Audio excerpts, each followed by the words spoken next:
nominations for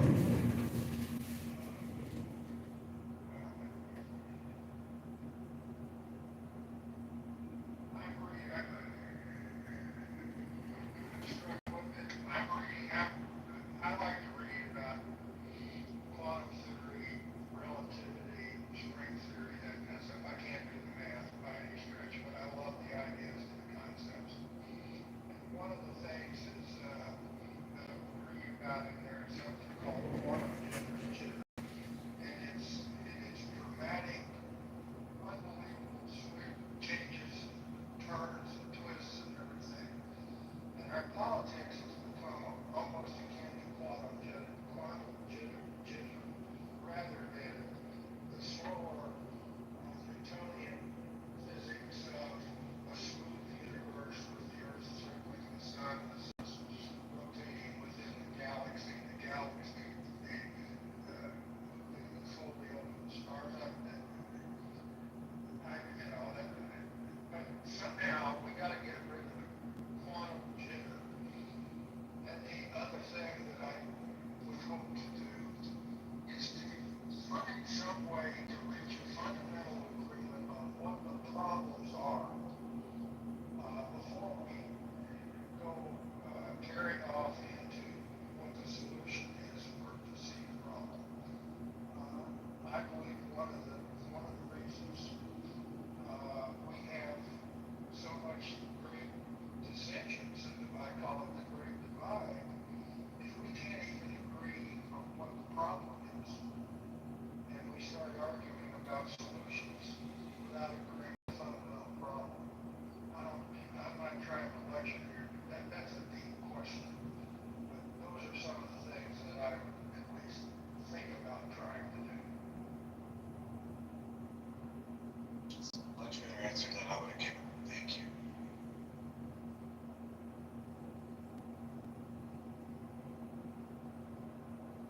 So I'm looking forward to this alternative to the Critical Thinking Forum.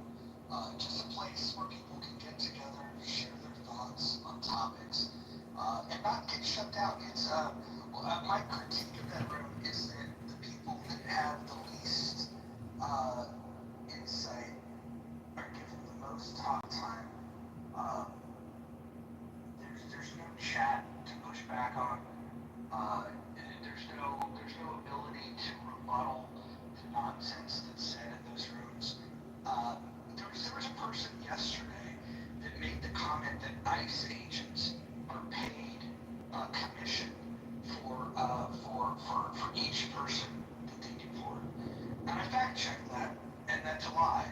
And it's interesting the things that Gary, as a journalist, chooses to push back on, and the things that he just allows to go on. So I'm hoping that people with a true journalistic spirit, people like El Normo that have worked as a journalist in the past, will attend these rooms in the rational discussion group, where we will have rational discussions, and we will allow different opinions, and we will fact check, and we will allow for real discussion to take place. I'm a Gary fan, and you know I'm a fan of you too, but I've heard Gary fact check people. He's sometimes distracted, sometimes he'll come back to the next episode and say, I need to talk about this. And I think he went through a really bad time one day where his moderators didn't know what to do and the room was taken over, and he came up with the format that he has now that is hard because you have to wait to speak. It's hard to get to speak again. But I think he does try to have different viewpoints, and he does push back sometimes, and it is a little weird what triggers him. But he tries really hard. I agree, and I'm actually surprised what I'd like to see. It's not an echo chamber, if that's what you're implying. I mean, so half his mods are conservative. Are you referring to, let's see, his mods are Scott Jones, who's not a conservative. You have Marshall, who I have a lot of respect for, but he's probably is smack down in the middle of the political spectrum as you can get from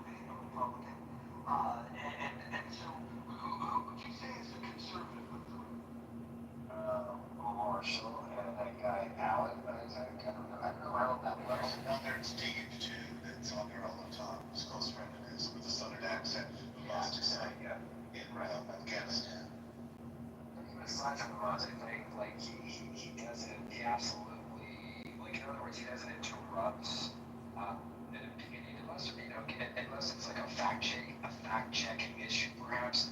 He rarely interrupts someone's share, whether they be on the left or the right. I think his biggest, my biggest criticism for Gary's room is just he just needs to be. He lets people pontificate way too long. And again, both sides of the aisle. Whether it's hey, you shouldn't talk about law and stuff without him being able to defend himself. And I will say, I'm almost ready to leave that room with Scott, because Scott is word salad at there. Yeah. And he's, kissing up to Gary, and they seem to both like it.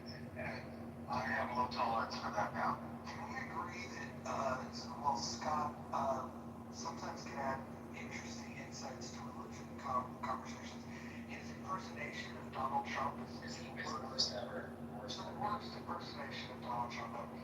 On an app where people are really good at impersonating him, and somebody needs to tell Scott that that's a bad impersonation. No, in the spirit of competition, are you going to make people download not Facebook Messenger, but maybe app some spirit and send them up to the chat nerds? I never really get his codes. Now, here's a novel idea. I'm just going to utilize the tools that this app has provided so people can communicate with each other. They added the chat feature here like 4 years ago. It's amazing. Moderators, I would just like to quickly quote from the First Amendment of the Constitution, where it says, prohibiting free exercise, abridging freedom of speech or press, or right of the people peaceably to assemble and petition the government for redress of grievances. Do you think that Gary Baumgarten's room doesn't necessarily reflect the First Amendment?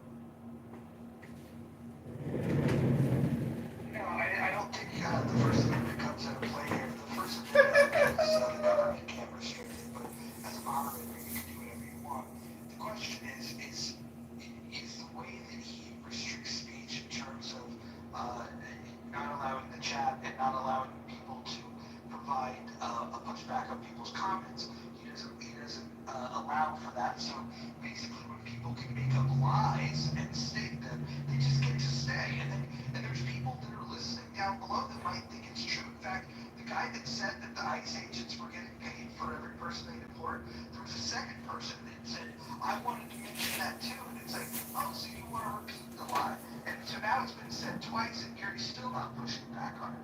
And so, look, I like Gary. I do. I actually think that when Gary first got on this app, it was a breath of fresh air. I will even say that I've enjoyed his spaces over the years, and I really appreciate the consistency. I think what's happened, though, is he's allowed his personal opinions about Donald Trump to ruin what could be a good conversation. He's far too violent. I'll give you 2 examples that have occurred recently. One was yesterday, where yet again we're going to have a topic: tariffs, good or bad. And I posted in the chat, and I wasn't going to engage in that discussion, but I posted in the course, and I engaged in the chat. And I said, it's too soon to tell. Why don't we wait a while and see, and then argue about it? And he really took exception to that. And he claimed that there was no argument, that it was all a peaceful exchange of ideas. Well, it was for that room yesterday, because everybody in that room yesterday, the only argument was how they could greater demean Trump and any concept of tariffs. There was nobody in that room, and I'm not a fan of tariffs, but there's nobody in that room that I heard, and I left sometime after 5. I didn't wait from the very end. But there was no argument, because that room yesterday was an echo chamber. Everybody that wants to oppose tariffs joined the room, and the only differential was who could more strongly oppose tariffs and who could more strongly demean the delusional Trump for every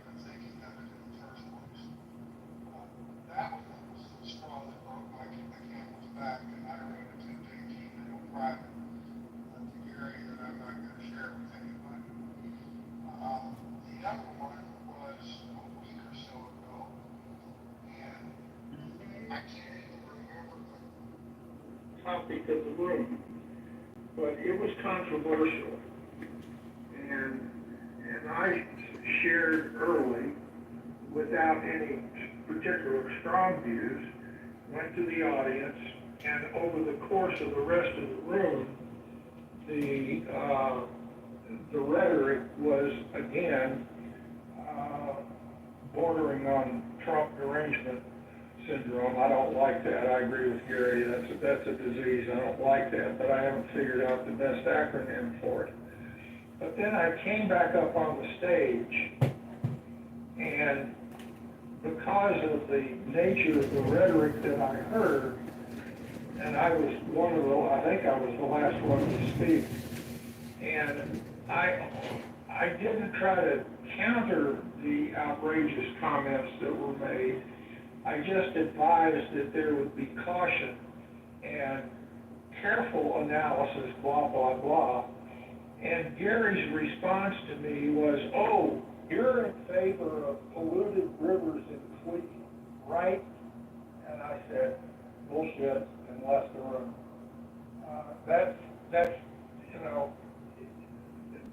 That's the way that room has been trending for some time. And I don't have any personal intention of being the ramrod to counter room Gary. I'm too old, I don't have the skills, hell, I don't even know how to pick a moderator or move people up and down from the stage. My geek skills are terrible. But I am looking, I just told Roger, I said, where in the hell can we find some more rational discussion? And all of a sudden, we now have a room, again, I want to participate in it, and I want to contribute to it, and I want to do it in a balanced, reasonable manner without anybody dominating. But I'm not sure that I have the temperament and the personal computer skills to be able to be the guy in charge. Somebody else really needs to skipper that ship, and I'll be a loyal junior officer. Would be my. All right, you twisted my arm. I'll do it. There you go, Mojo. And well, to that point though of a balanced room, and Anson's point about having a well-moderated, balanced discussion. So far, I haven't heard anyone who may represent the left that might be moderator in that room, or that's just even too brazen of a thought to even consider. I'll tell you somebody who has calmed down a hell of a lot since the election. And boy, did I, how about Meryl? Man, I would welcome the opportunity to co-moderate a room with Meryl, because, I mean, she's left, but I would welcome the opportunity to do that. I don't know whether she does it with a 10-foot pole, but I agree with you. Steve and I are only, and Mojo are the only moderators up there. Everybody's going to say, oh, this is another crazy writing room. I don't want to have anything to do with it. She and Howard have moderated rooms, and they've done a great job. Yeah. I guess Meryl can be wordy, but when she's out of Gary's room, and they go back a long time, but there's an unusual amount of Meryl hate. I don't know how to say it on this app. I'm always shocked by it. But I would love to have her up there and see how it works. And I agree with Howard. I've always been impressed with Howard. I'm looking for balance. I'm not looking for, I want to participate in a well-balanced room where people are allowed to speak and have an exchange of conversation, not just you speak for 2 or 3 minutes and you slam back to the audience, and all you have left is you can flash mojos. That drives me nuts. I like a conversation. You know what? You guys can laugh at me. You can say it doesn't work. You can say the audio is terrible. But we do that every night on Spaces with our own topic, and we moderate it well. We people popcorn speak. We control the room and bring up new people, kick out the trolls, and it can work over there. And you only have 12 people speaking. So what room is that, David? that's our Tesla room on Spaces, X Spaces, almost every night. Now, That's on X, not on what? Hell, I don't even know how to get onto X. That's how old I am. Same here, Anthony, no thank you. Yeah, well, it's not the best stable format, but first of all, you only have 12 people that can talk, and you can rotate them up and down. And it's kind of interesting because the whole world is listening. But just like everything else, a well-moderated room can flourish. Absolutely. And I will say, I think that you guys are right about we need the balance. We need to have people that feel very passionate about their viewpoints. I want to hear from somebody that thinks that $37 trillion worth of debt is a terrible idea, and then I want to hear from the person that thinks that $37 trillion worth of debt is not only not a bad idea, but maybe we should add to it. I want to hear those different viewpoints, and so that's what I'm here for, is to make sure that we hear both views. How are you gonna do that, Mojo, when you only have right, moderated conservatives? Listen, anyone that knows me knows that I will people, and by the way, I'm an equal opportunity offender. I don't think that you're gonna find anybody on this app that has more consistently ran rooms that were critical of Donald Trump and Donald Trump's policies over the time that I've been on this app. Honestly, I don't think there's a single person in the lefty rooms that have done that. I'm certainly not MAGA. I'm not even a Republican. I'm now post-partisan. I used to be a libertarian. I think that I stand in different camps. Some Republicans do stand with me, and because I'm a capitalist at the end of the day, and so I stand against these newfangled MAGA Republicans that are anti-capitalism. They're economic interventionists. And my question is if economic interventionists are to the left of you and economic interventionists are to the right of you, why not stand somewhere else? Right, and I agree. I will agree that you have been, you are one of the more fair from the right. I would put JB in the same category, that he slams Trump quite a bit. I respect that. He's a great moderator.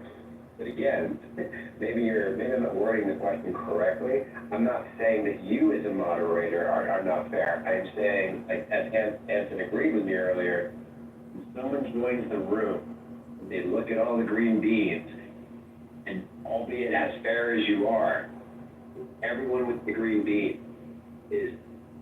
has a reputation, or is at least known for their views as being right and or conservative leaning. So this is what that is not a well-balanced room. Then this is what I'll do. I will solo mod. I will flex the solo mod, and I will invite everyone.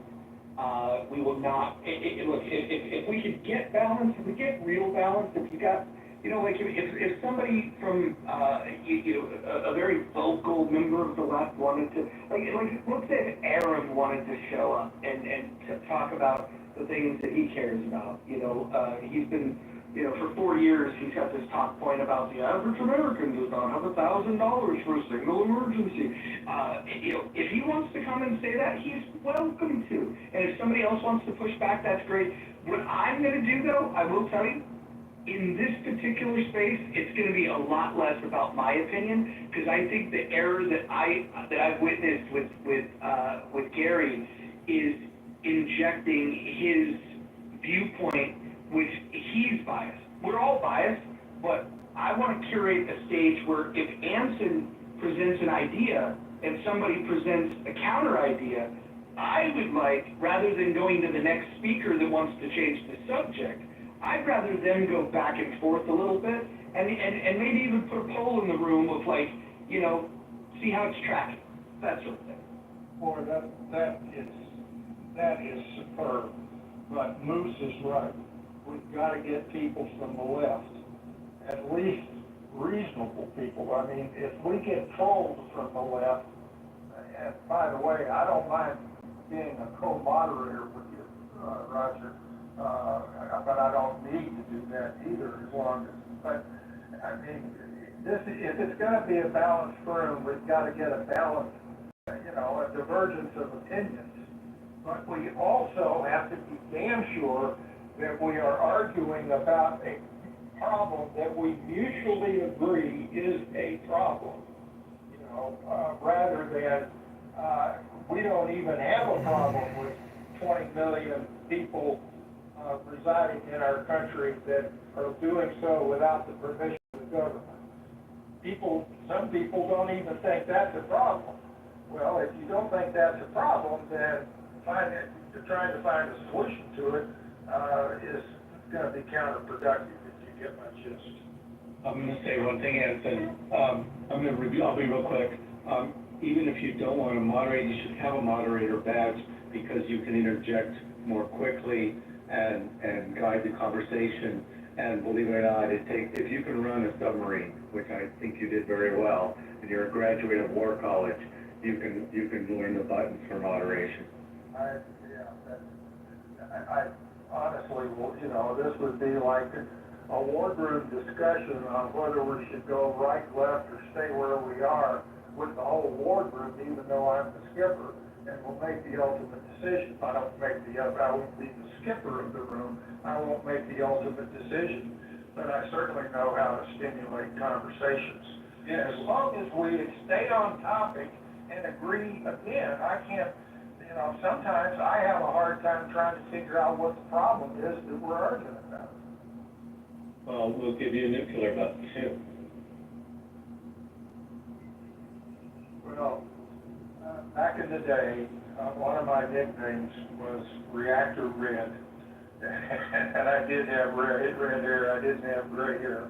But I will absolutely, under Roger's guidance and mentorship, I will do my best not to be Reactor Red in that room. It'll be a look. I think it'll be good. I do think the framing of the conversation is important, though, and I like the idea of, do we agree that it's a problem? Because I think that we can all agree.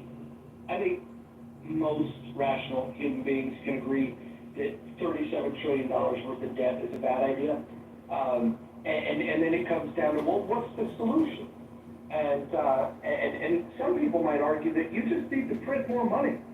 And then others would argue that, you know, that's probably a bad idea. Maybe that's how we got to this point.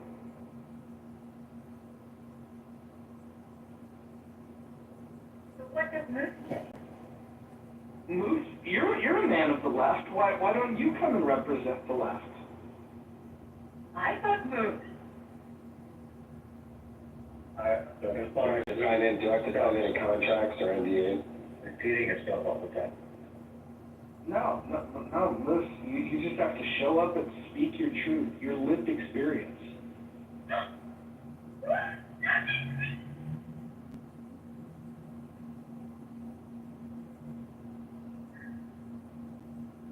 Well, same thing that happened. I have a suggestion for that kind of room, if I may. Oh, we'd love to hear it. We're open to even having women speak on these stages. Go ahead, Kristen. So, speakers have a minimum of 30 seconds to make their point. And there's a moment of pause, and then the next person can have 30 seconds to make. 30 seconds is, I don't want wordy, but 30 seconds is not enough always.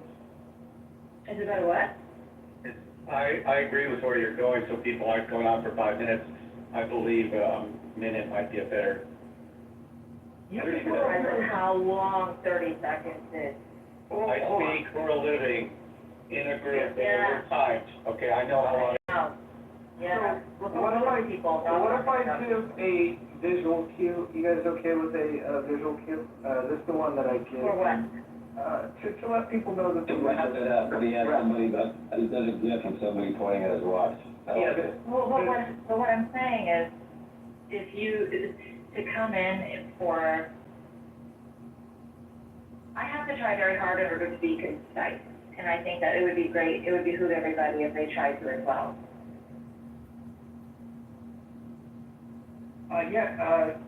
Shakespeare says, Perfect. Shakespeare says that brevity is the soul of wit. Well, some people don't care about being witty, that's the problem.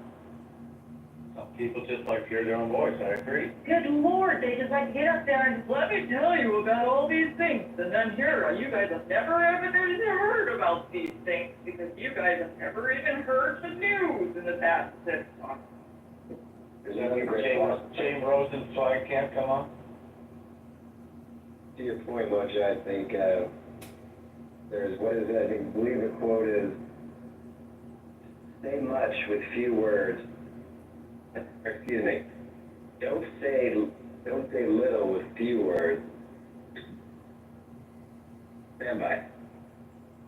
I love, like, Well, better to remain Wasn't that impressive? Wasn't that impressive? Better. Like, you want to hire me to speak at your vacation? Here we go. It's esophagus. better to remain silent and thoughtful than open your mouth and remove all doubt. Well,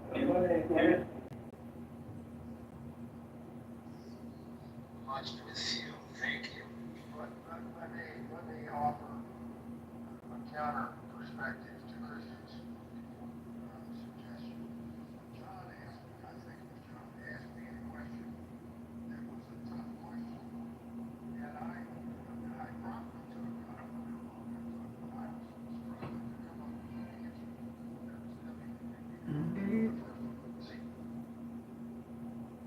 pretty hard.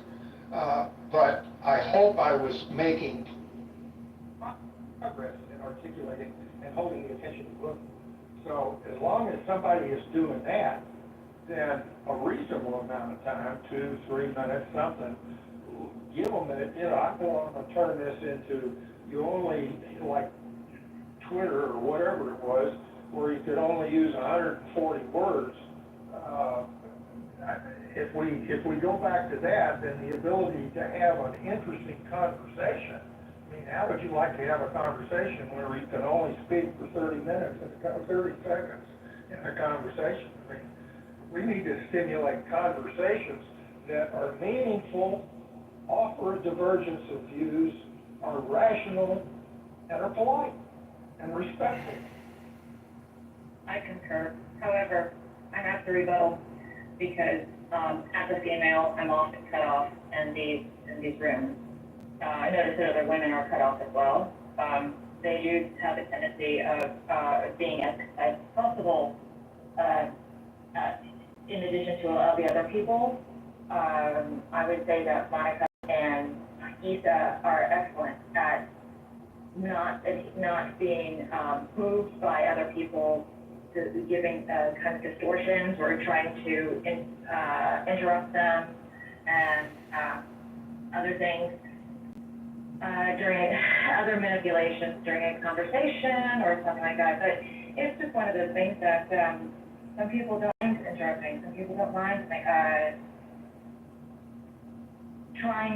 they think that taking a moment to think means interrupting. And we don't, I mean, if you want to go back to the whole rules of oh, okay, well, here I am, and I land my plane, and so you know when to come in. We go back to that. That's pretty civil, but it's also very formal, and I do like to hear the impassioned responses. It's pretty cool. But it is like, without totally being a manners Nazi, for lack of a better word, it would be really great to somehow kind of encourage people to hear each other out.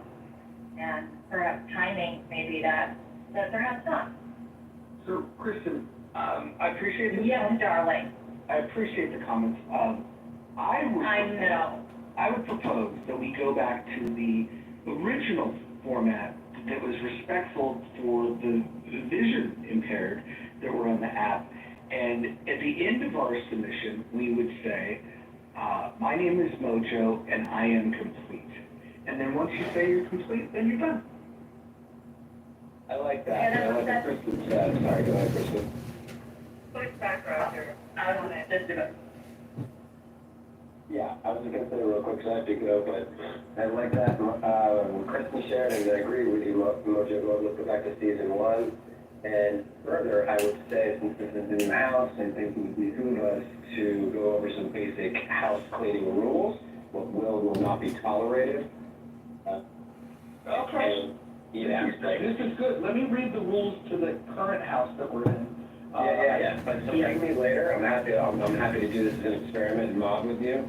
Anyone who's any of my lefty friends who sees me modding and thinks I've gone to the dark side, well, they can go roller skate and juggle dynamite. Awesome. Well, we're going to start that room in less than 30 minutes. If you can join, please do. It'll start at 2 o'clock Pacific time, 5 o'clock Eastern.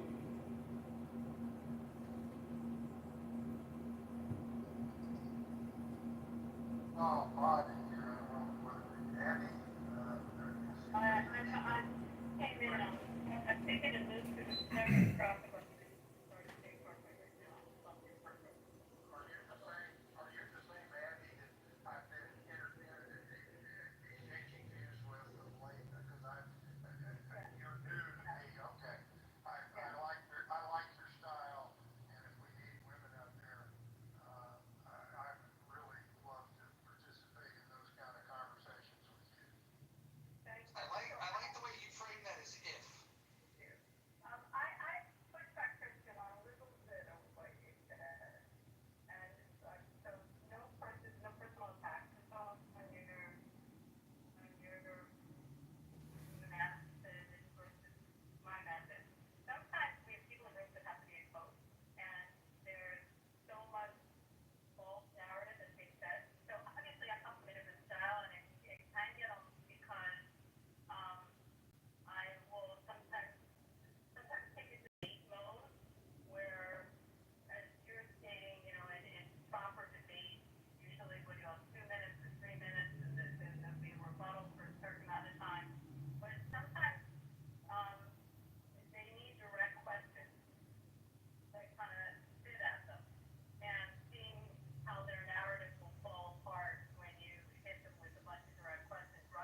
So, can I ask you a question? What are you thinking about the room title for your first room and rational discussion group in the next 15 minutes? I'm gonna wait to see what Gary does, and then I'm just going to use a similar title. So, You already announced, right? What's his title? It's about Trump using the military to go into foreign countries to bust up drug cartels using actual military forces. Oh, is this already advertised in his? Gary's title is should U.S. troops be used to fight cartels? That's the title of the room tonight. All right. Well, we're gonna give people choices here. Which room they want to go to. Amazing. so when Well, Joe, I have a question. Sorry. I have moose blocked. This usually means it's pro. No, but so let me say it. So Moose is left of center. Moose is a rational guy. I disagree with him on a lot of things. But no, he's not a radical to anything. Now, what you may have heard him say is he might share opinions around like, I don't know, being critical of Netanyahu or something like that. That might be something I can imagine that you might have, decided that you didn't like him over. No, I don't know. That wouldn't be enough for me to block him. I probably heard him say genocide or something like this. Maybe, but sometimes people get caught up in the wordplay of like somebody else says it, so then they just repeat it. I would imagine that if you were to corner him and ask him what he thinks is happening, it would be surprising to me if he referred it as genocide. Okay, thank you. Another language for a second, you have anybody else with you? Anybody else? English only. I'm sorry. Didn't have a problem with him, and you know my best, and he and I get along, and so I will tell you if I about that. But no, I have to ask, I mean this with utmost respect, so this new room is just going to mimic his topics, that's our sole purpose? I don't think we should, but, I think that's a good starting point because it like basically, it's like a little wink and a nod of like, hey, we're not really crazy about what you were doing, so we're doing this thing. But I think it would get boring real fast to do that. So we also don't want to be limited to what he's talking about. But I think for the first couple, I think it's a good idea to do that. It's just a little shot across the bow in a friendly way. By the way, I actually like Gary, so I'm just critical of the way that the rooms have evolved lately. I'm disappointed. I actually thought I had the temerity and ego to think that Mojo had created a house just to maximize my skill set of facilitating civil discourse. And now I've learned it's just a eerie echo. So sad. Can I just say that is the voice of an angel. Thanks for showing up, Monica. You're welcome. Thanks for your divinity. so wait, Monica, you're as for room topics, one has passed my mind as we've been having this 45-minute discussion, and is it right in my wheelhouse? Are we close, do you believe that we're closer to nuclear war than ever since the Cuban Missile Crisis? Yeah, but I still think we're a ways away. Yeah, I agree, but that's, of course, I'm not just focused on military stuff, but those are the kinds of broad topics. Is it a problem? And if so, what are we gonna do about it? well. Do you want to talk about it right now, or you want to wait till the round? No. I'm just suggesting that there are interesting topics that we don't have to just follow Gary's lead and let him dictate the topics. We can do that. I agree, Mojo or Roger. Let's start off that way, but let's don't in any way allow that to restrict ourselves. So when you say that this room, one of the rules is stay on topic, I mean, to me, the topic is how to have civil conversations. And so it does seem to me like people are actually staying on topic at this very moment. But I'm wondering, will the rational discussion group also demand that people stay on topic? Because to me, I've heard you say before, Mojo, John has listened to all the bullshit you guys just spewed. You can't listen to him for 30 seconds, 60 seconds. So I'm just asking if, how are you determining what's topical? Because if I think it's off topic and then I, want to read, let's say, Bible flashcards, to me, that might be more topical than what the people have been talking about for the past, 30 minutes, 10 minutes, etc. I think the goal is conversation. I think that's the goal, the conversation. On the topic, a conversation on the topic at hand. Specifically, what he's asking you is, irregardless of the fact that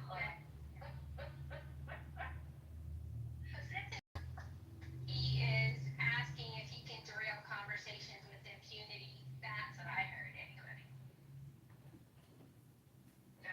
No, that's not true. I don't want to derail conversations, but I want intelligence. And if I think that we just listen to a bunch of garbled, Elon Musk calls politics, there's a lot of friction or like wire disruption. I can't remember the term he uses. I'm just saying that it's up to the moderator to truly guide the conversation. And a lot of people, you know, it becomes this circular flow conversation between one or two people that can't break in. It's like we need strong leadership in the moderator. That's all I'm saying. One of my other reputations during my time in service, well, actually, my whole professional career, was I had a pretty good bullshit detector. Right. John, can I ask you a frank question? You talking to me? No, I'm talking to John, sorry. Okay. Yeah, go ahead. Oh, okay. Well, I was wondering, so is this the saying ask instead of ask? Is this a thing that is going to you use on a continual basis? Are you asking me a question about axe, the word? Yeah, yeah. Is there something wrong with the way I'm saying axe? I don't know, is there? So I wonder if you're being inflammatory or if you're wanting to have a civil conversation. Well, axe, you're asking me if the way I'm saying axe is intentional, but that doesn't violate one of the rules of the house, now does it? Is that a can I ask you that question? It doesn't, but I'm wondering if you're trying to make friends or you're trying to make a statement. I'm trying to call attention to words, and so when people ask me about asking questions, I ask them what they think ask means when I say it. But I find it interesting that people always want to ask me why I'm using the word ask as opposed to the word ask.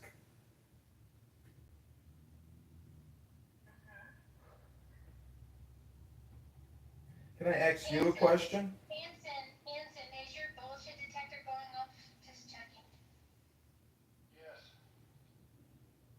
Oh, can I ask you a question, Kristen? I'm sorry, can I repeat the question? I'd like to ask you a question. What are the funded debt liabilities of the of the federal government of the United States of America, and what are the unfunded debt liabilities of the United States government? Yeah, so, again, are you wanting to have a civil conversation or are you trying to antagonize me with that kind of language? No, I'm just asking you, how would you find out that information? What is the debt, the funded and the unfunded debt liabilities of the United States government? Hey, John, did you give it any rest last night? I did. I actually went to sleep at a good hour, hit the gym yesterday, and I'm just really looking forward to having rational discussion group. Kristen, do you think you're gonna be able to have a rational discussion in the rational discussion group? No, hold on. Did you get, No, not yet. I'm gonna go in a little bit after I suntan. Go to the gym and come back. Okay, thank you very little, Tamak. Let me ask you. Go ahead. Go ahead, Hakima.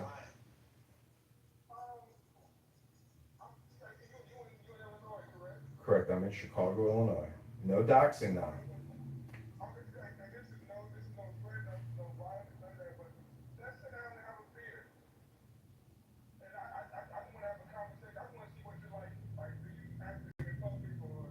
Yeah, sure thing. Come meet me. I'll send you the link. You can come meet me at the Dock Restaurant Bar where the Lady Hawk, my sailboat, is at, and I will buy you a beer. Thanks for asking that question. I can't wait to meet you, Hakima. Okay, sounds good. Let's do it this Sunday at noon. I'll put the address in the chat. See you Sunday at noon at the Dock. And they've got great pilsners. They've got incredible imports. They got Polish beer. You are gonna love the beer selection. Don't wear a tight shirt, okay? Shirts off at the beach. I just checked, the clubhouse events, and oh my God, here we go. At the top of the list was critical thinking forum, and right beneath it is the rational, not radical, rational discussion group. That's gonna set off all kinds of shit. You know what? Let's do this. This will be the only time we directly copy their topic. We will come up with our own ideas, but we have to do the little wink to them. I think this is only appropriate. I agree. It'll be interesting to see how many people pop in and pop out to see what the hell's going on. This ought to be fun, at least for a day. Thanks, Roger. Yeah, no, it's gonna be great. It's gonna be great. It's gonna start in 7 minutes too. So, and the other thing is I have nothing scheduled, rehearsed, anything. I didn't know until a minute ago what the title was, but I do have some thoughts on the topic of that room, which is should U.S. troops fight drug cartels? It's a very interesting topic, I think. I've got my thoughts, but be interesting to hear what everybody else has to say. I have some initial thoughts as well, but I don't have a set opinion, and I look forward to a rational discussion. Surprise. Hey, that reminds me of, jump in into, you see two junkies fighting, and one's a woman, and one's a man, and the man heads her. Should you jump in? Me personally, when I see a woman getting assaulted, which I've only seen a couple times in my life, I am absolutely compelled, not necessarily to involve myself completely, but I will try to minimize and reduce the escalation if I can. Yeah, I agree. This is kind of the thing. It seems simple, but it could be complicated sometimes. You know, Yeah, would you punch the guy in the face, or do you say, hey, he's up? so here's an interesting thing. I did a police ride along once, and in this police ride along, there was they had pulled over a car that was suspected of a shooting at a wedding reception, and they pulled the suspects out of the car. I was allowed to get out of the car at that stop. They're pulling suspects that were suspected of a shooting. I was able to get out of the car and be in, I don't know if that was a safe place to be or not. But when I was on that same ride along and there was a domestic dispute, it was requested that I remain in the car because the domestic disputes are so dangerous and volatile that they didn't want the ride along to be present there. So I had to stay in the car for that. Very interesting. That makes sense. Do you think? The domestics escalate from the shooting is just already over with. But they investigate, but they don't want you to walk into something domestic. Somebody go, let me see, get you fucked up. Wait a minute, hold on. Mike is saying he's starting his room at 3:55 now. What time zone is that? Do you mean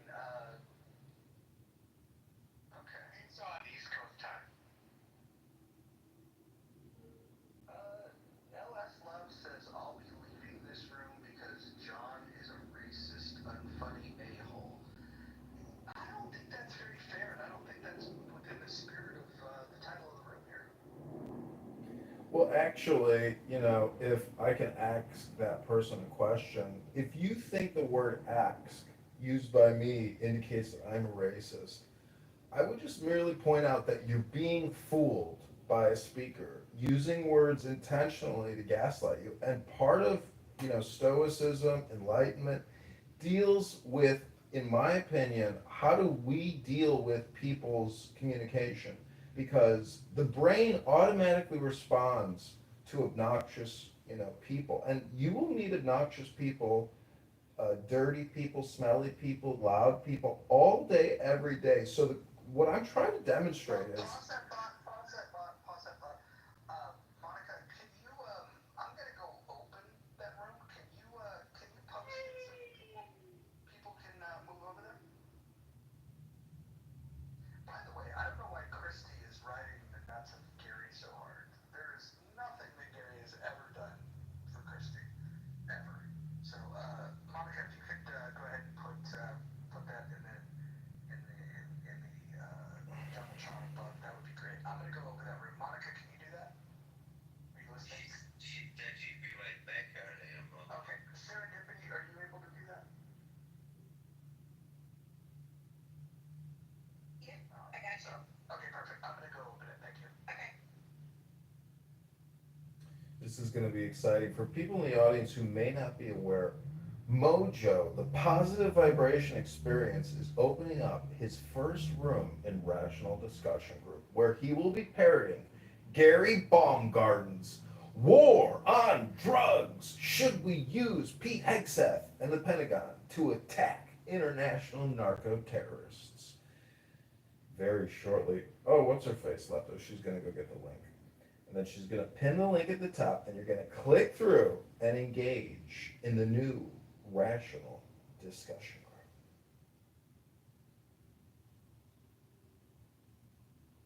So like I see you as you rock. I said I see you and you rock. Hanson, how are you? Oh, look, we've got some guests that are showing up here. We got the world famous John Kitover. He's running for Congress, in case you guys didn't know. Let's see. Get some people invited. I'm going to invite some people to the room. We'll get started in just a minute. Well, what we lack in professionalism of starting on time, we make up for with a heterodox conversation where we welcome polite, informed opinion and dissent. We're going to have a conversation. We're going to leave the chat open. This might be a new experience for some of you that might be familiar with other rooms that move their chat to Facebook for those that have that app downloaded. So we're going to get. Oh, Marshall's here. Look, we've got the crew together. Let me bring some people to the stage. I want to bring some of my favorite people to the stage. Republicans, Democrats, Independents, they're all welcome. I think the important thing to recognize here is that if you're going to have a good conversation, you've got to welcome varying opinions. And what we have here is varying opinions. I'm going to moderate a couple of people that I think might sit on different sides of the political spectrum, reasonable-minded people. And this is not to say that I agree with them, because I may disagree with them. I just want to make sure that everyone understands that the room is balanced and that everyone's opinion is welcome, including Marshall's. So the Rational Discussion Group, this is the only place at this hour of day on Clubhouse where you can have a good conversation, where the chat is open, and we can discuss the topics of the day. Today's topic was inspired by some people that create a space that don't allow chat unless you download Facebook. And the topic is, should U.S. troops fight drug cartels? I'm just going to give some opening thoughts because I think that's what others would do. So my opening thought on this is that if you want less drugs in this country, we should look at the laws that allow for drugs to be in the country. Let's start with the war on drugs. The war on drugs started in 1971. It was was a Richard Nixon concoction. And so with this war on drugs, very similar to prohibition on alcohol, the federal government decided that just because they think it's bad for you, that it ought to be illegal. Now, if you recall what happened during prohibition, people that wanted to drink would still get their alcohol, but because it's illegal, you created an underground economy. This gave birth to not only street gangs here in the U.S. that were selling drugs on the corner. This is what happened with the war on drugs. The same thing that happened during Prohibition. Prohibition only lasted 12 and a half years. We've been at this for over 50 years. But more specifically to the title of the room, should U.S. troops fight drug cartels? Well, the drug cartels themselves are a product of the war on drugs, because if we were to legalize drugs, we could tax it and we could manufacture it here. We can manufacture it and label it fentanyl free, making it safer for all consumers of illicit drugs. But more importantly, we would minimize the danger of these drug cartels, and we would take all their power away. Because if we were to make it legal, we can manufacture it, we can completely decimate that industry, and then what we can do is we can declare a legitimate war on drugs to say that if you operate outside of what we made legal, then we're going to you're going to have serious repercussions, and that would be at country level. I think what we will do is we can work with closing off the border to anybody coming into the country, as long as Mexico is going to allow people to move illicit drugs. By the way, I think the consumers would probably approve of going to a dispensary to be able to purchase their drugs, knowing that they're safer and that they're tested. This is my opinion, but I want to hear from others. We've got a mixed panel here. What we're going to do here, a little bit different, is when you speak, I'm not going to move you down to the audience, because if you speak, somebody might have a response for you, and then to that response, you may want to respond back to them. The right of reply, I think, is very important. I'm going to pass it over to Anson and Moose. We'll start with Anson, we'll get to Moose, but Anson, go ahead and give us your thought. Well, the reason I'm eagerly anticipating what's going to happen in this room is my concerns that we clearly state the problem. And that is the topic. What is the problem?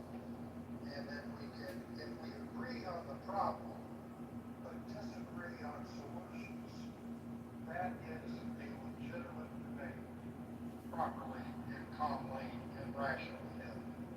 If we don't agree on the problem, then arguing about the solution isn't going to get us anywhere. So, Mojo, I think, stated the problem. Are the importation of illegal drugs in the United States a problem? And I think all of us would agree that that is a problem. Okay. How best should we combat that illegal introduction of drugs into America? That's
the borders, and law enforcement is unable to thwart that action, then military action by the troops to enforce the sanctity of our borders might well be considered. I'll leave it at that. Well said, well said. Moose, go ahead, let's get your thoughts on the game. I agree. I'll keep it brief, and we have other speakers here. So I agree with Hanson. I don't think military, I don't think that serves every purpose. Military to enforce laws. They're would essentially make us literally a military state. And where we draw the line is another problem, right? If we're gonna, we'll start, okay, yeah, let's war on drugs, right? Like you stated earlier, Georgia with Nixon. Then where would we stop? And there has to be a distinction between what military represents and what DEA, drug enforcement agency, FBI, those agencies are better equipped, and it's counterintuitive to have military elected. The rabbit hole that we could go down if we start with drugs, to continue down that path to enforce other laws in this country would, I think, just be extremely problematic, to say the least. As radical as it is, what if we tossed out the idea? I mean, we forget, in history terms, not that long ago, it's not the 1800s, it was prohibition was real. The fact that you couldn't go out and buy beer, and of course, what happened was organized crime. Al Capone took full advantage of that. So, similar to today, if we legalize a lot of these drugs, it's gonna essentially significantly reduce the demand for the need for the cartel and their business. So, it's what others have to say. Hey moderators, this is Congressman candidate John Kitover. I'd like to be put in the queue to answer this room title question. Go right ahead, future Congressman Kitover. We're honored to have you here in our presence. Thanks for organizing this room and having a rational discussion with regards to this topic. I asked Grok, hey Grok, why should the U.S. end the war on drugs? How much has been spent on the war on drugs since Nixon? And I tagged Pete Hegseth, the Secretary of Defense. Grok replied, the U.S. should end the war on drugs immediately because it has failed to reduce drug use or availability despite massive costs, fueled mass incarceration, disproportionately affecting minorities, exacerbated violence via black markets, and ignored effective public health approaches like treatment and harm reduction.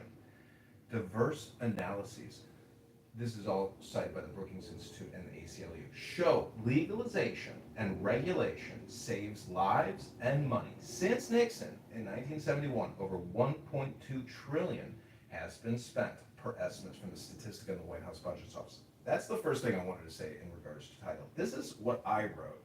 This is what I would consider to be the next step. 1.2 trillion since 1971. This is the next step. Democracy dodders, ferocious fascism, cackling communists, equally frauds cavort crazily all over the globe. They are hemming us in. They are abortive births of the American liberty and dream. But liberty stirs once more in the womb of time. Evolution makes its changes by anti-socialistic ways. The abnormal man here on Clown House, who foresees the trend of the times and adapts circumstance intelligently, is laughed at, persecuted, censored, put in the goo, often destroyed by the herd. But he and his heirs, when the crisis comes, are survivors. Above us today hangs a danger never yet paralleled in history. We suppress the individual in more and more ways. We think in terms of the herd. War no longer kills soldiers, it kills all indiscriminately. Every new measure of the most democratic and autocratic governments is communistic in essence. It is always restriction. We are all treated as imbecile children. DORA, the Shops Acts, the motoring laws, Sunday suffocation, and clubhouse censorship. They won't trust us to cross the road that will. John, you're getting off topic.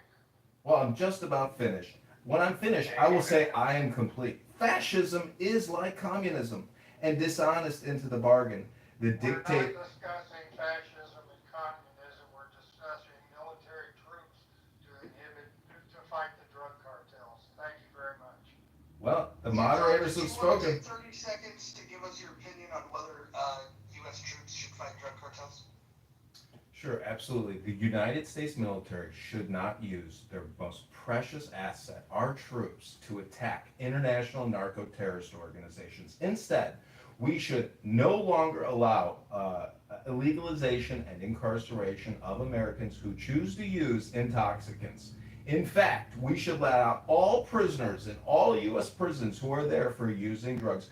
And we should also stop all funding to the DEA, as well as cut the NDAA by $400 billion per year and bring down our national defense budget to $600 billion a year. I am complete. Wow, Mojo, that's pretty informed there. He's quick on the numbers. Yeah. Would anyone like to take the position that we should have U.S. troops fight drug cartels? It seems like that's a position that Donald Trump is leaning towards. I'm just curious if anybody supports that option. Anybody? I think that option's more effective than our overburdened law enforcement agencies because clearly they're not doing a good job. But I'll be honest with you, I feel like that's How long was that? Like 60 seconds? Can't even read a little thing. Nobody has any patience. Temporarily, I mean, the illicit drug cartels, that's like $150 billion business every year for them. So that's not really going to do anything to fix the problem. And, you know, I have some reservations about legalization simply because, you know, I worry particularly about the youth in our country and normalizing the legalization of drug use. I don't think that's necessarily a great idea. Our health care system is already burdened by like $740 billion a year on treating things like overdoses and handling addiction issues. So I worry that that's just going to expound on that cost as well. And I don't really know that decriminalizing it, which is kind of like that midway road, I don't know that that's even really a solution. That really isn't going to do nothing for controlling the supply-demand issue, which is going to still give the cartels power. So I don't know. This is not an easy fix. I would love to hear somebody that disagrees with Sarah Tippett there. She was the first one to really offer support of the idea that, or at least consideration for U.S. troops fighting drug cartels as an option that might be more beneficial than what we're currently doing. Does anybody want to respond to that? Answer, please.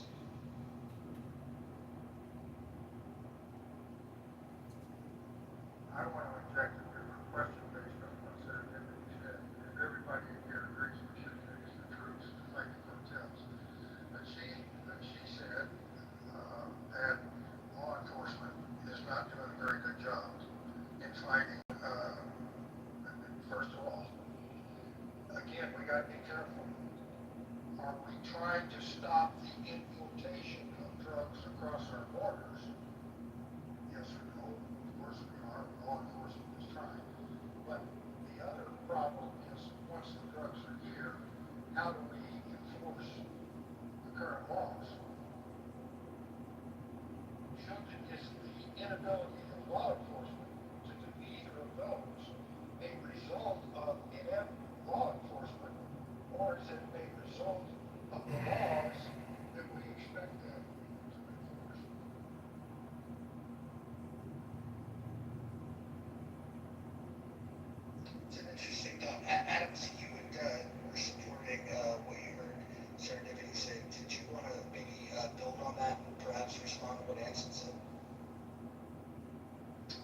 a second. Sorry, I'm in a store.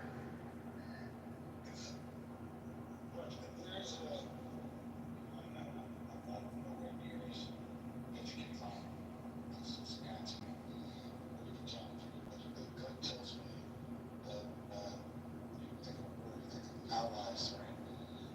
So drugs are all, the cartels just bring drugs to America. They have tendency all around the world.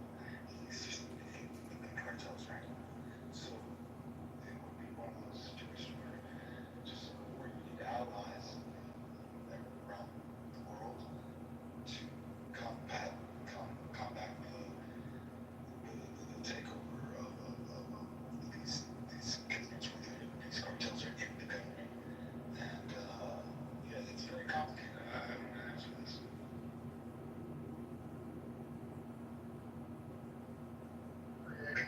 Created NATO to impede international drug trafficking.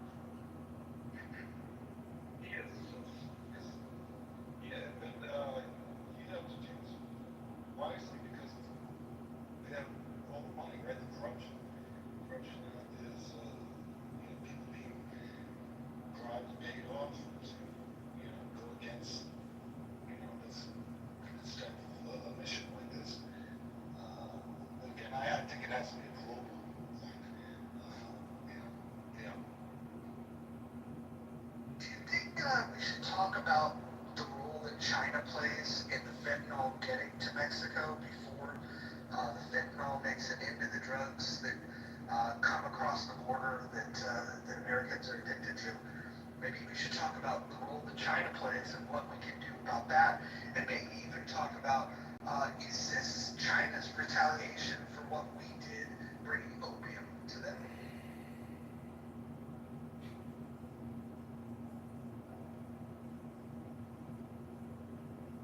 Too soon? Well, when you see how people respond to the fentanyl, the zombie apocalypse in major U.S. cities where people are just lurched over, I smoke cannabis and I drink alcohol, beer and wine, and sometimes vodka. I don't think it's good for my health, but I still enjoy the way it makes me feel. But I'm not lurched over in a street. That drug is particularly destructive, and it does seem like that is an attack on our population. And if we have selfless kindness and love for our fellow citizens, we shouldn't allow them to even have access to it. Or we should. See, I think you can play both sides of the fence here and never really find a real good solution. And I apologize for doing that oratory of reading, from a script. But I think, if I hate to go off topic, but if the room doesn't look at this as a philosophical topic as well, I think there's a big point to miss about freedom of choice. But I also believe that housing in a country $37 trillion in debt should have been a priority. There shouldn't be homelessness per se at scale. If you go to usdebt.org, they say we only have 700,000 homeless in this country. Bullshit. There are millions upon millions. I think it's probably like 10 million, maybe, Americans are technically homeless. There's just so many variables to deal with, I feel like, and this is always like an all or nothing question. Should we end the war on drugs, or should we use the military to deploy? I mean, can you imagine if the U.S. Air Force starts doing strikes on the southern border against narco terrorist assets, their facilities, their growth fields, their distribution routes? When does the war end? We need peace, and that's why I say philosophy is important, because if you're not exhibiting a positive vibration like Mojo, and maybe the mods, we'll never have peace in this country. We will have perpetual war and debt until the eventual eruption, destruction, implosion. We will eat our own substance out by being neurotic and engaging in nonstop warplay, gameplay of that nature. We need to focus on business, and a good business doesn't involve airstrikes all around the world 24/7. Obama's hope and change was a lie. He enhanced the number of strikes globally, deployed Predator drones to every major, city that he was doing, and launched. What I'm saying is, we need peace now. That's my opinion. I am complete.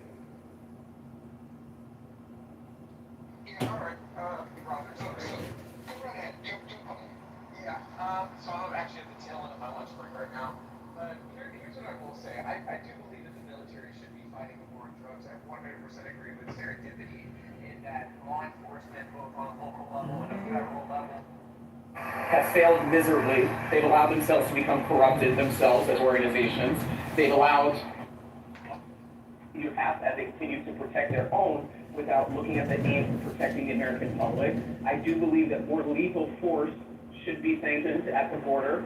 You know, when you do identify that there's certain people that are moving across certain cartels, trade lines, I believe that the military should take whatever form of actions up and including to death in preventing those people from coming over the border. And as far as the drug dealers are concerned, you know, I'm tired of these shootouts, you know, these standoffs. Send a grenade in there, blow the whole place up, send them back down to hell, and let it be done with. If you are accused and convicted of selling drugs to somebody's teenager that resulted in death, you should be given the death penalty. And I think that there should be given a certain fast track around our Constitution in putting you to death sooner. So until we actually adopt these type of attitudes of really taking this situation by control, of really holding people accountable in terms of what their contribution into this mess is and how it's affected society and render the same level of consequences, I think that people would take a second thought before setting up at your school's neighborhood bus stop and selling drugs to 13-year-olds. I mean, I don't know. What do you guys think about that? Should we fight the war on drugs by increased severity of legal penalties? And should we take it as far as the use of lethal force by the military or by law enforcement? Lethal force, increase the authority for lethal force in order to better deal with the war on drugs.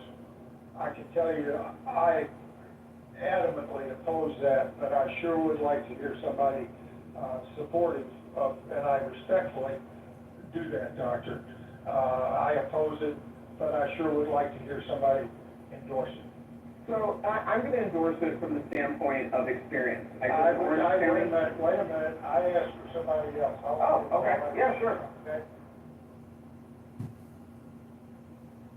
This is supposed to be a conversation, folks, not just a two-way debate. And Anson, sorry, I was stepped away. What was your question that you wanted an answer to?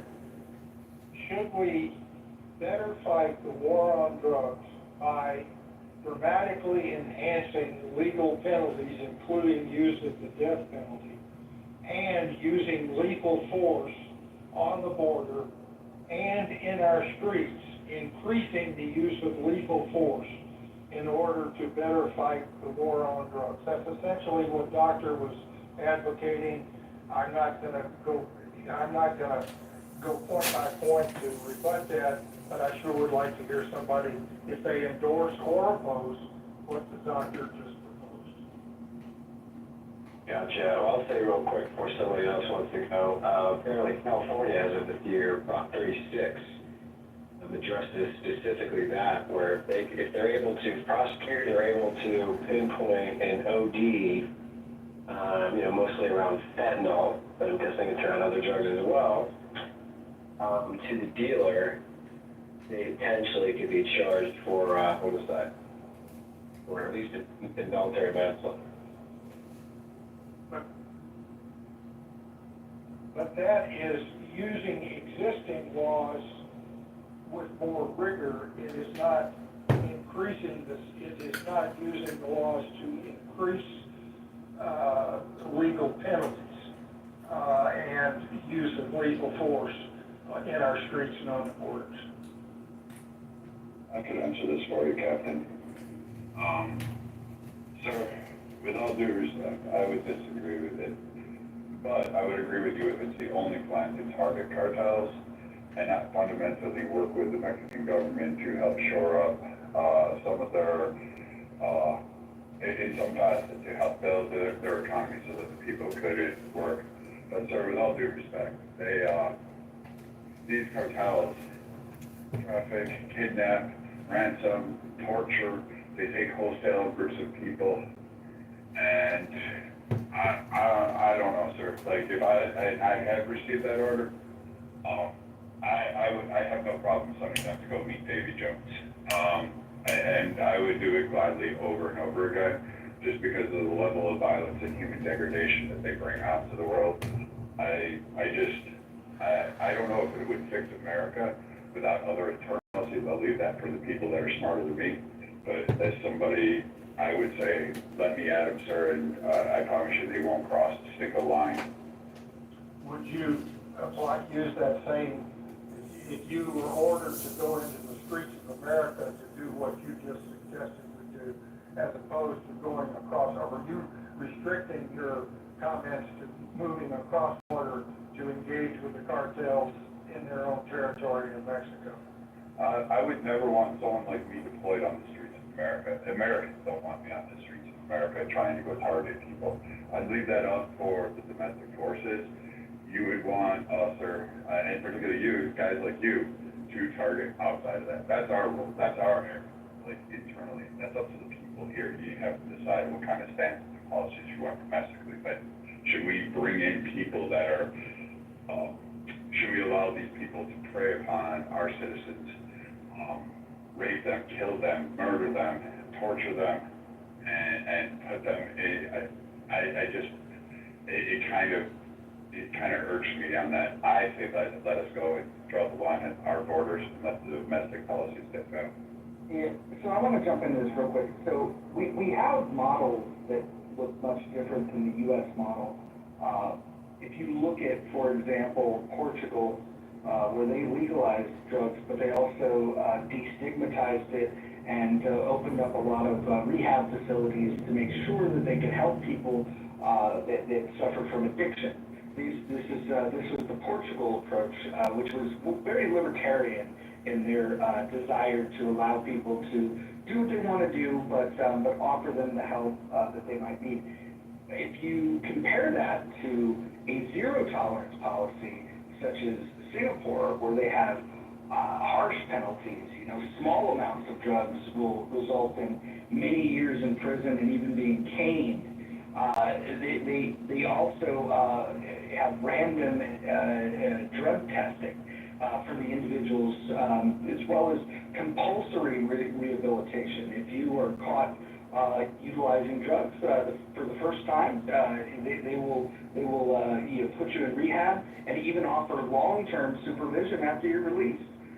They also have strict border and customs enforcement to prevent it coming in at the border. Something that we don't hear what comes in this border. And I won't get too political, but it seems like we turn a blind eye to everything that is at our border, whether it's drugs, whether it's people, it doesn't seem to matter. And so I guess I would just throw this out there that when looking at these approaches, Singapore's got the zero tolerance. They didn't have to go and send their troops into other countries. They were just able to take very drastic measures within their borders, which has resulted in probably the lowest drug use that you'll see of any country on planet Earth.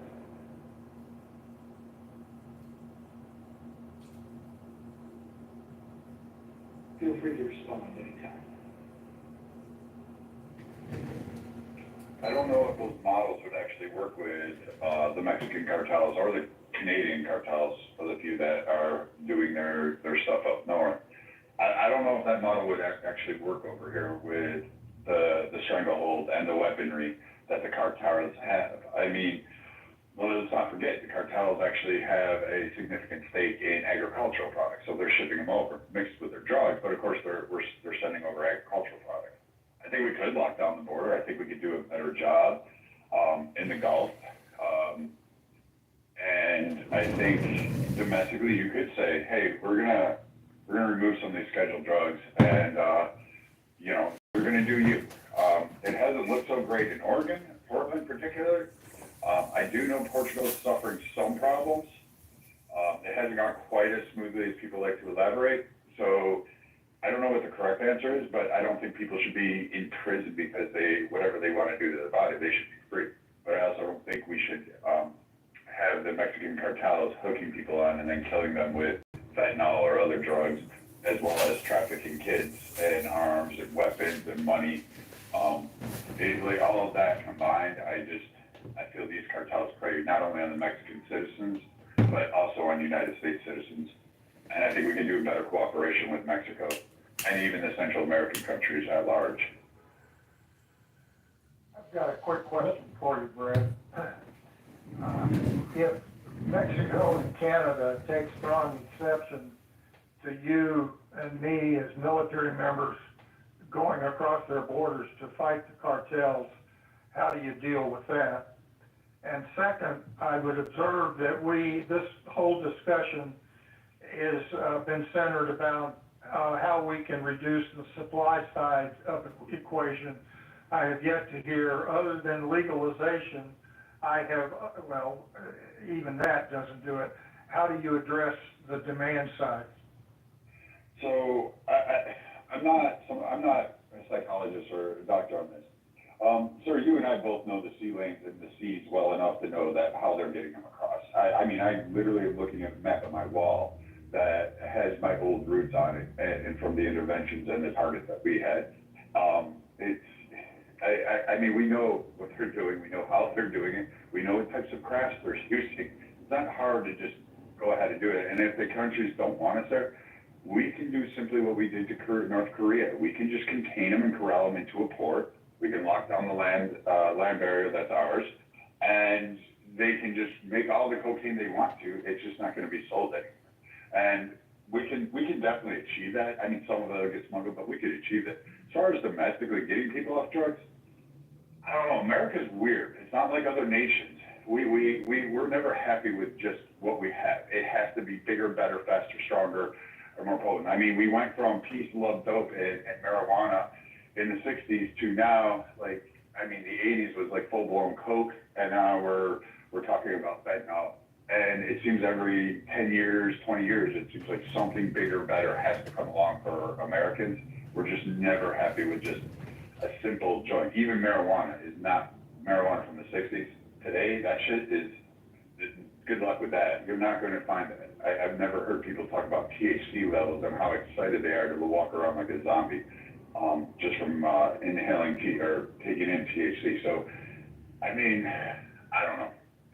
How to treat the domestic side, I really don't know. Maybe make it legal, but making beer legal didn't cure alcoholism. So I don't think making drugs is going to solve that problem.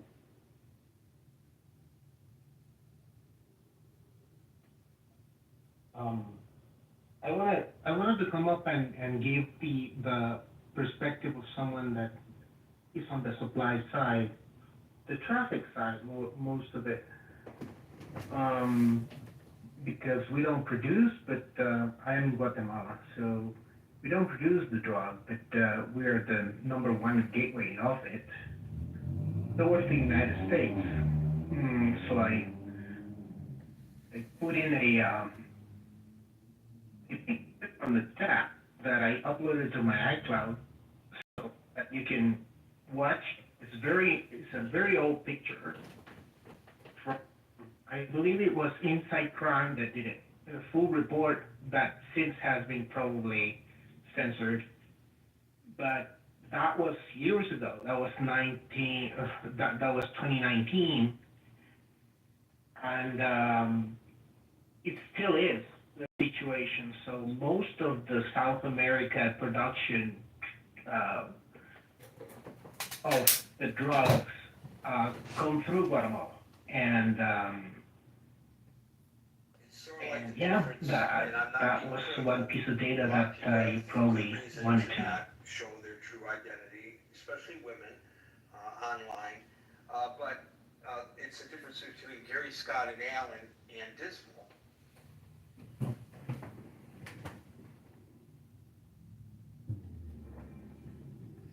That's interesting. Could you help us understand the importance of Guatemala? Like the map shows, obviously, if accurate, some pattern here, but what is the strategic advantage? Is it geographic? What is it? What's the value of Guatemala?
this is Congressman candidate John. I'd like to interject some new information into this conversation. It is relevant and topical. The U.S. national debt is now at 37 trillion, and the U.S. total debt, which is unfunded debt and interest, is $105 trillion. So if you want to go to war and fund trillions of dollars to go to war to do airstrikes on narco-terrorist assets, facilities in Mexico and other countries, because it's not just going to be Mexico. They've got targeting destinations all around the Caribbean, I'm sure. And now that they put a $50 million bounty on the head of Venezuela, there's a lot of assets that can be targeted by our beautiful and multi-trillion-dollar Air Force. The question is opening Pandora's box in our best interest, or is fiscal responsibility, prudence, and common sense in our best interest and the true nature of self-defense, which is, buying what you can afford and being frugal and prudent, as opposed to just spending trillions and trillions and trillions of more dollars on forever war against narco-terrorists? Is it worth it?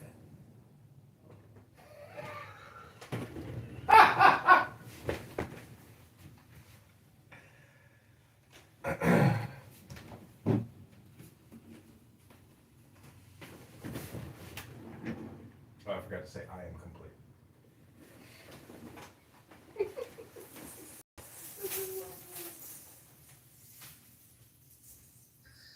There are leaders in the, you get people like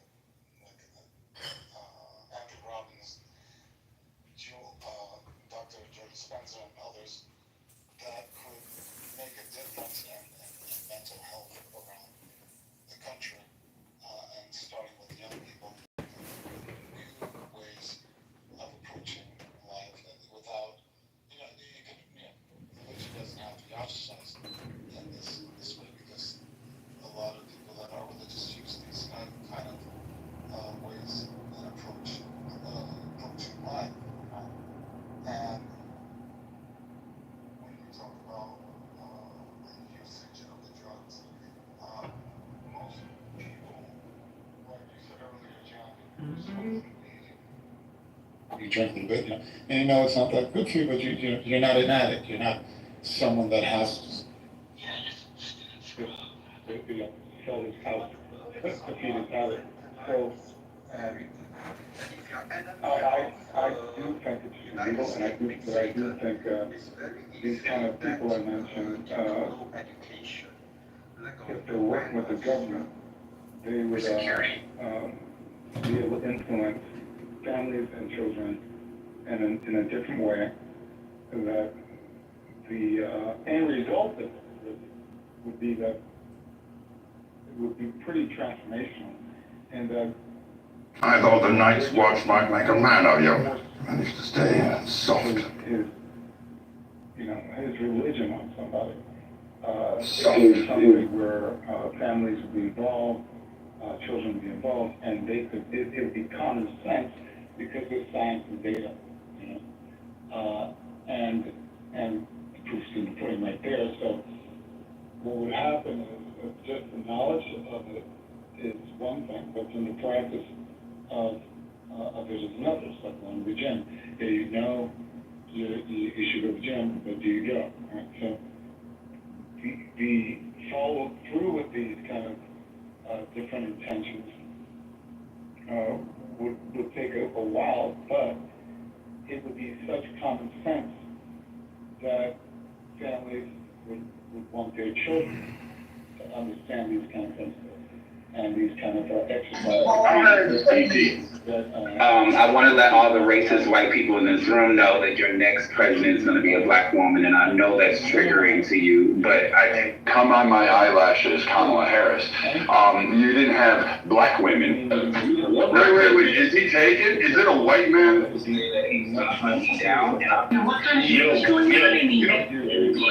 Of course. What do you mean? Walk around a little empty, and the reason why there's this, one of the reasons, there are people that engage a little bit too much, is because they're trying to chase that happiness and chase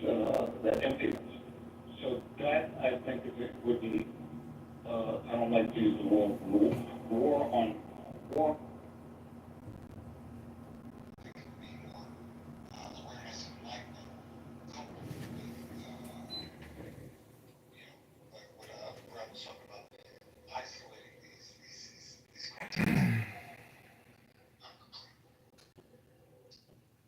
Can I just say, Go ahead, John. I always like to ask the question, if you were king or emperor or, you know, the number one guy and you were looking after your tribe, your people, what are your priorities, you know, for your people? And to me, you know, if I'm sitting in the Oval Office and I'm the president, I'm thinking, how am I going to help the people of my nation? What can I do with them? Fighting drug cartels is not on my top 10 list of to-dos. There's a lot of other problems, and you can just come on Clownhouse and take a quick sample of the general audio and communication that's happening here, and know that education is really malignant. It's just not there. I'm lucky I can communicate clearly and speak English. You know, one of the rules of this house is that you have to speak English. And, you know, that communication is what allows for transactions and really a de-conflict, a de-escalation of friction in society. I'm just saying that spending trillions of dollars to expand forever wars is not in the financial long-term positive vibration of our people. We have to be very mindful of the books now at 37 trillion. We can't plunge trillions, and we can't keep spending 2 trillion a year that we don't have. Thank you, John. Thank you, John. I believe you were contributing to the conversation by exploring the demand side and seeking with uncertainty how to better control the demand side. And I agree that it's confusing, it is difficult, but somebody also said something related to prohibition, which I found kind of interesting as I thought about it. Prohibition was designed to drastically reduce the ravages of excessive use of alcohol in the country, and it failed miserably. And ever since prohibition, as far as I know, about 20%, 10 to 20% of the population suffer from alcoholism. And the country has pretty much accepted that. If we illegalize drugs, I wonder what do we find that maybe 5, 10, 15% of the country, many of them that are already suffering from alcoholism. Do we accept that ravaging of the nation and comply with John's admonition to spend our money better somewhere else? You know, I wish I could get on board with the legalization, but I just, as a mom, my mind keeps going back to the kids, and the thing of it is we already have an epidemic of over-medicating our kids with legal medication. What are the ramifications of opening up this whole new world to them where you're suddenly combining, you know, parents don't teach their kids to cope anymore, they give them a pill for it. And then you combine that with the use of legalized illicit drugs. What are we looking at doing to our future generations? Like this, that's the part I can't get around, you know, making that access easier. What if I offered you an alternative here where, first of all, we have zero tolerance of narcotics at the border. I think that should be a start. And the legalization piece, I think, hear me out, could be worked into the private sector where we make sure that the drugs are fentanyl free. But then what if instead of, to alleviate your concern that you don't want your kids doing it, what if we sectioned off a portion of the United States, which just for the sake of argument, we'll call it Barstow, California. And if we were to just deem that a drug zone, and then say that it's basically Singapore-style drug regulations outside of that zone, and then Florida-style, Muslim if you got them, if you're within the confines of Barstow. And we only allow adults into Barstow, and so kids would not have access to it. It's people that would opt, if you want to be a drug addict, if that's your choice, we will move you. You have two options. You can either get to rehab or we send you to Barstow. What do you think of that one? I think that's pretty much the same thing, because Barstow's an island between LA and Barstow. 16th District of Illinois, I need your support now. That's really Your 20th Amendment, Section 2. The Congress shall assemble at least once in every year, and such be amendment. Adam, do you like that idea? That we legalize it in Barstow?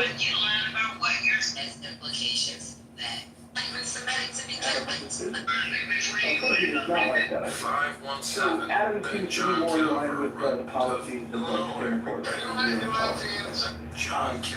I think it was good though, and I'd love to hear your thoughts on this. We have people that are across the political spectrum, maybe not equal representation, but it sounds like there's a couple of people that want to open up the possibility of using U.S. troops, but across the political spectrum, we're getting a larger agreement that using troops is the wrong thing.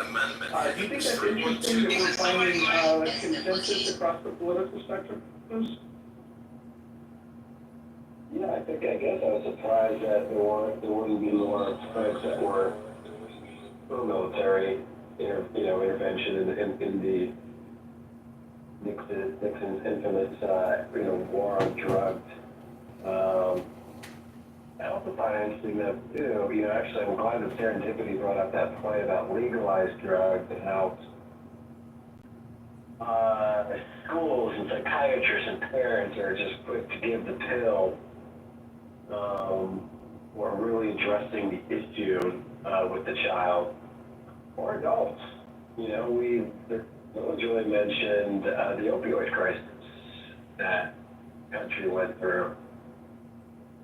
All the legalized drugs that doctors were writing scripts for left and right. And where was the accountability? What was it? The Purdue farmer, the Sackler family. They paid a couple of million. Yeah, I think there was a slap in the wrist. I mean, a couple of billion for them is like, a cup of coffee for most people in this room. So, it's like, So essentially now, doctors have gone to the extreme, or essentially, pardon my hyperbole, but if you walk into the ER with a gunshot wound, people are trying to get a painkiller, because now they're overcorrecting because of the opioid crisis. It's like, oh, you're not gonna, I'm not gonna be the doctor that, gonna be responsible for how people want. And that's sad, because now there are plenty of people that do with quarantine have legitimate issues that are not drug addicts, and it's quality of life. And so when we do a society, it's overcorrect to the point of where those folks who really need it have a much bigger, it's just far more difficult for them to get it, versus we were keeping it out like M&M's and popcorn. But for some reason, there wasn't really a lot of critique or scrutiny around the folks who were abusing the opioid crisis, because it was legal. It wasn't, apparently coming over the borders. Again, hospitals use fentanyl on the regular. Obviously, they're not using it to the doses that the zombies use it in these cities that are using it, of course. You hear about fentanyl appearing in marijuana.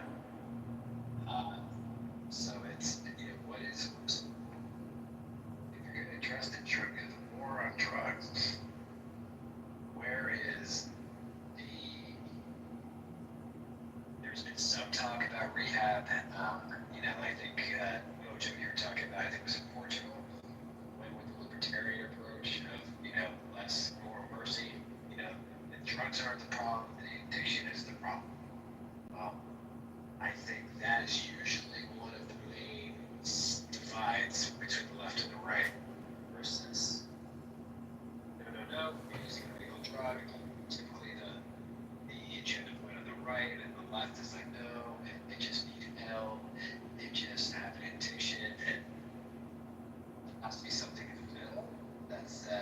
have you been to an open-air drug market in a major U.S. city and seen what it looks like?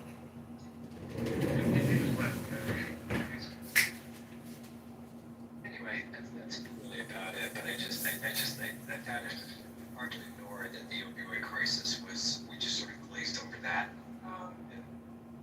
And many Americans, young and old, lost their lives to addiction, their homes, families, and they were legal, so it wasn't really that big. Well, no, they couldn't get the pills anymore, and they started having to go for the pretty much street drugs. You know, you take, for example, oxy, but often parlay into heroin. Because you couldn't get the actual pills anymore, so folks would resort to, which, I guess is a reason for drug legalization. I think as long as there are things to smuggle, there will be a cartel.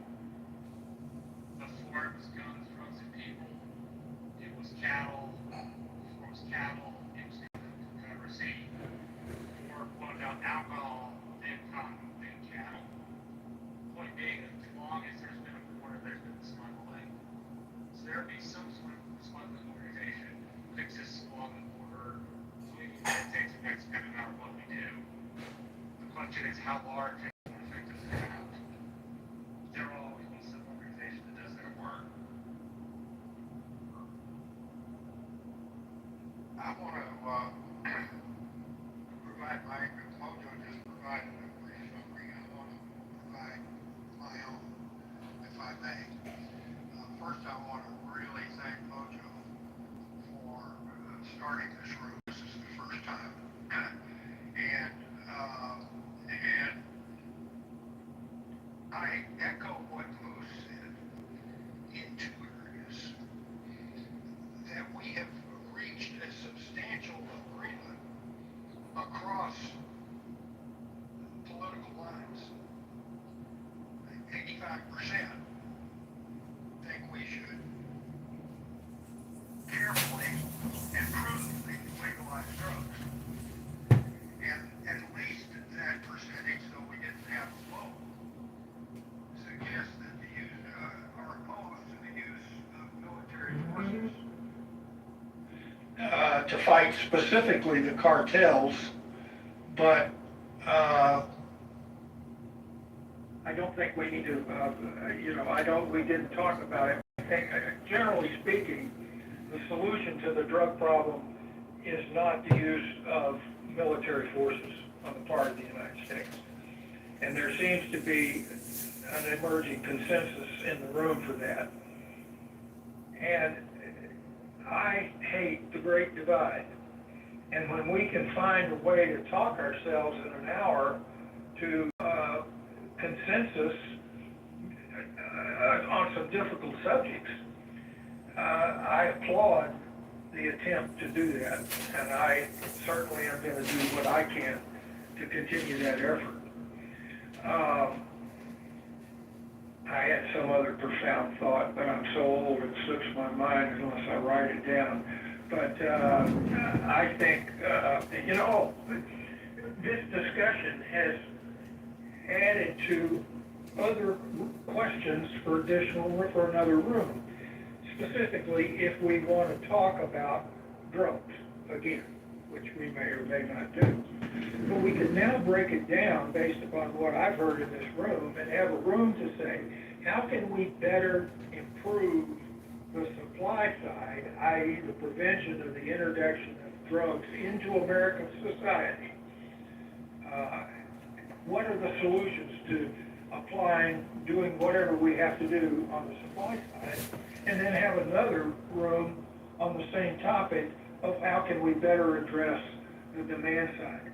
And I'm just saying, I'm happy that this Mojo, Roger, that we've made at least an incremental step in the direction that I've been hoping for, specifically to find a way to moderate the Great Divide.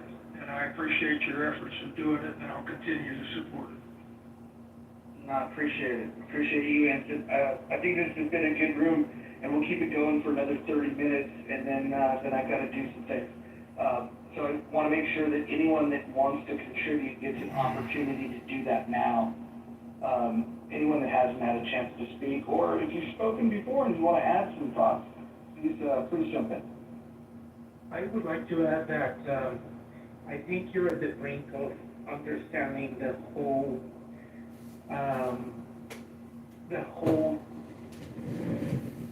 problem, and it's going to show to be a domestic problem. It is my belief, and I have very good reasons to think that the drug cartel, the principal drug cartel in the world, is the CIA and the intelligence agencies of the powerful nations in the world.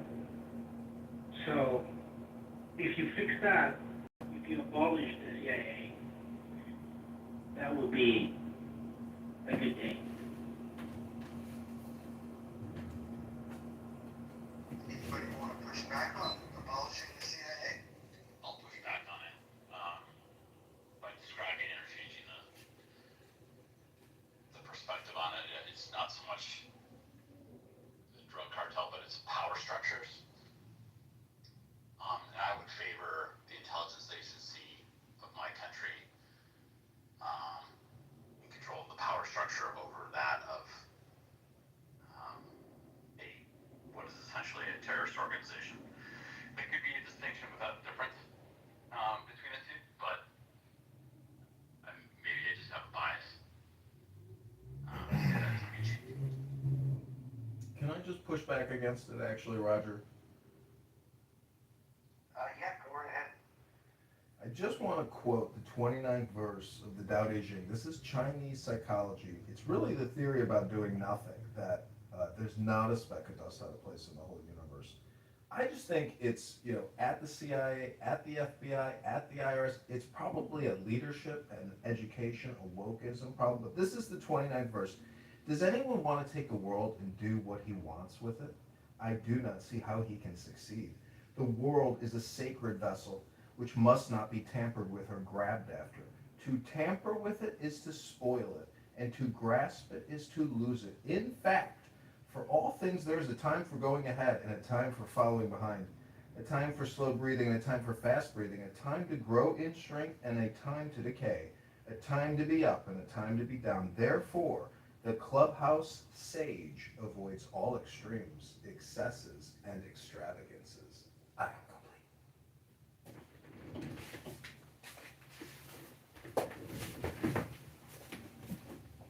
You know, what I appreciated about this room most is in the beginning with Anson clarifying that we need to agree that there is a problem.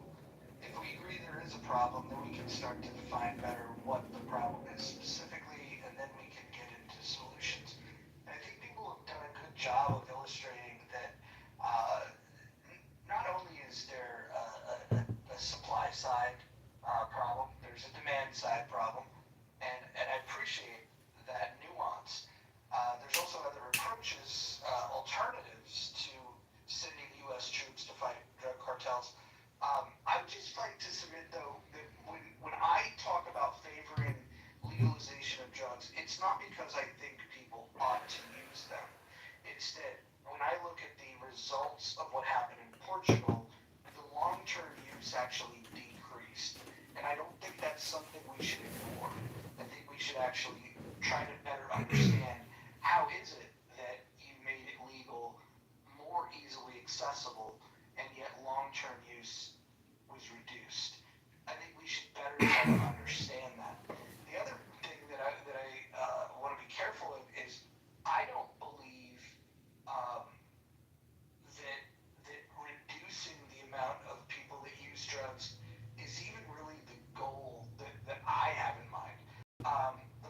If somebody wants to use drugs, like, for example, if Keith Richards of the Rolling Stones decides that he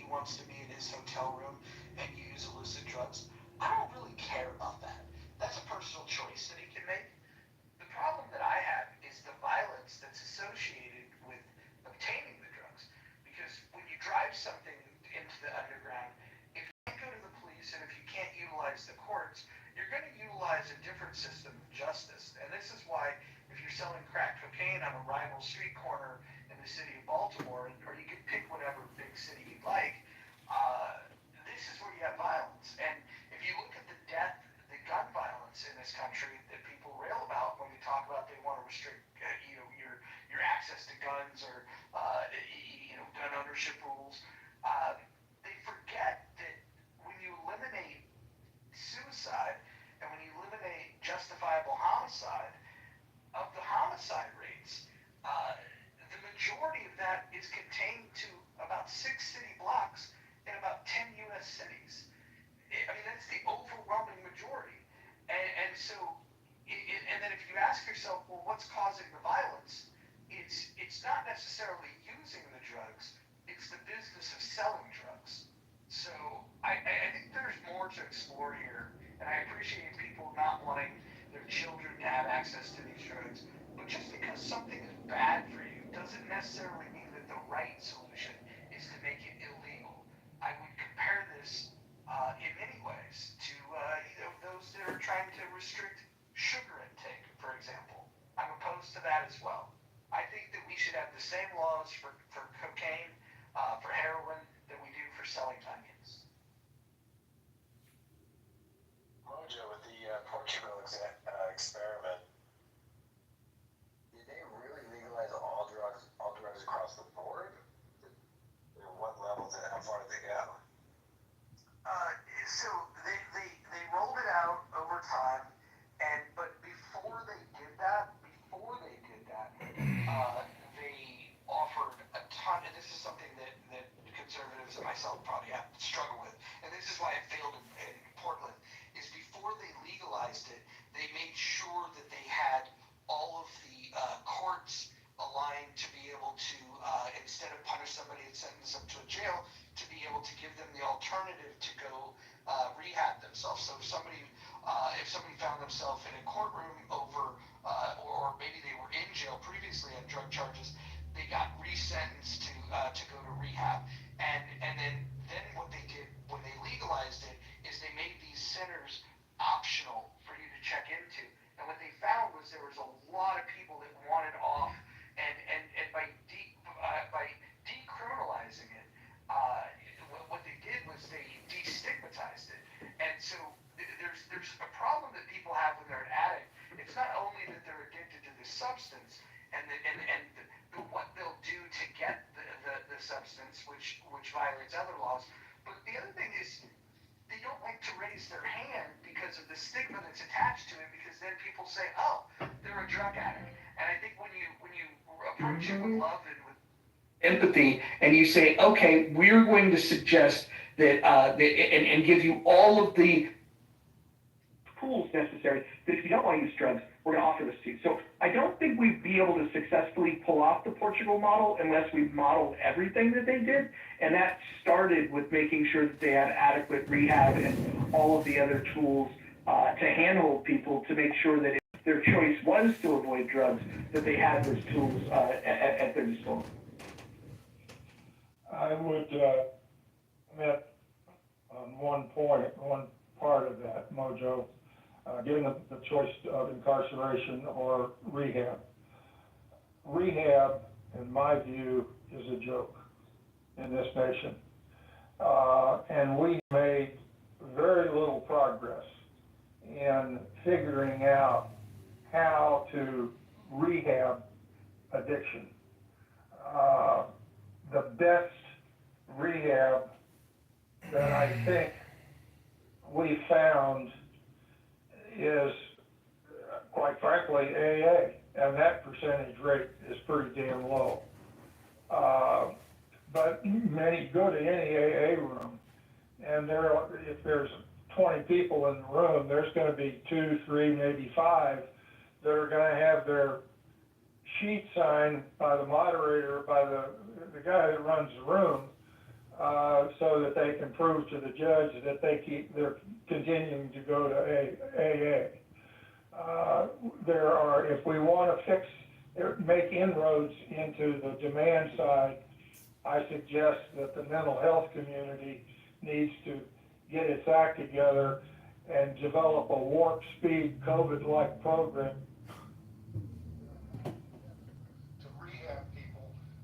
combination of psychology, medication, and medication. Uh, just relying on the spiritual approach in AA is, as we've been doing for the last 80+ years, is not going to get the percentages anywhere of success anywhere farther up the scale than we are right now. So I would suggest a major effort on the part of the mental health community to figure out how to better rehab addiction is a crying need in the country. Well, I don't know if you're familiar with the studies that they do on mice, but what they found was that if you offer cocaine to mice, the ones that will go and utilize it are the ones that are not socialized with the other mice. Now, we don't know for sure if this plays out the same way with human beings, but it stands for reason that if you're isolated, if you're alone, if you don't have a social connection with people that are living law-abiding,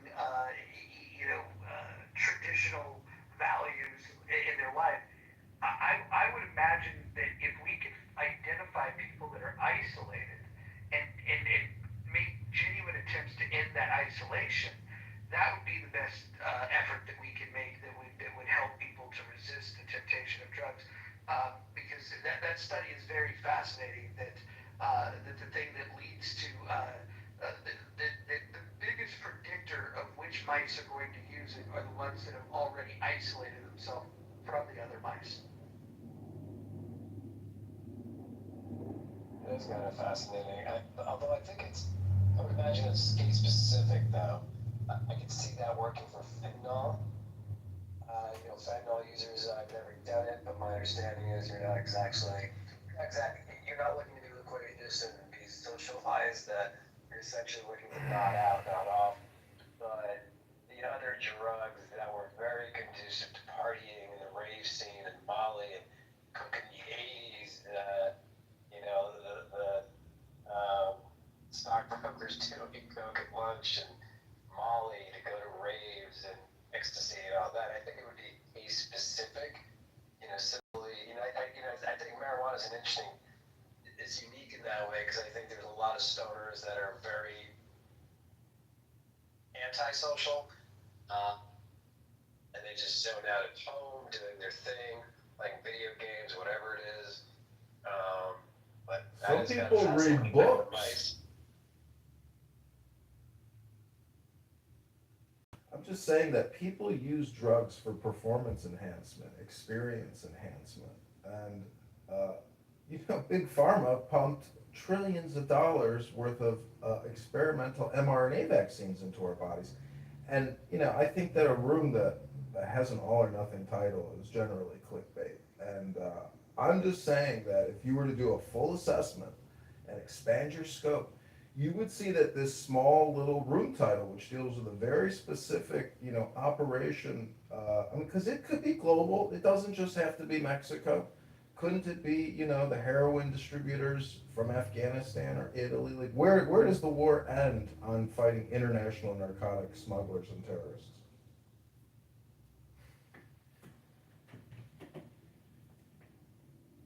Where it ends, we don't know. Where it starts with identifying that it's a problem. Well, the thing is, people use the drugs in an application, like Moose just said, in the rave. In the 80s, it was the blow, it was the discotheque. I mean, if anybody here doesn't understand the moral dilemma with vice and police activities or monopolies of drug distribution, you have to think about human behavior, human science. People want that dopamine. Clown House is a safe, medical device technology app to get your speakers dopamine. But people that go out on a Friday and Saturday night, a lot of those people use even more chemicals to enhance their experience. I think it's a waste of the chemical. I'm just saying I like the book club. But you're also not considering, and maybe you have, it's not just, as you know, John, the ravers and the partiers. We have a number of drug users who turn to drugs to cope due to trauma, depression, insecurities, but primarily due to trauma. So as long as you have people who use drugs to cope, to mask their pain from trauma,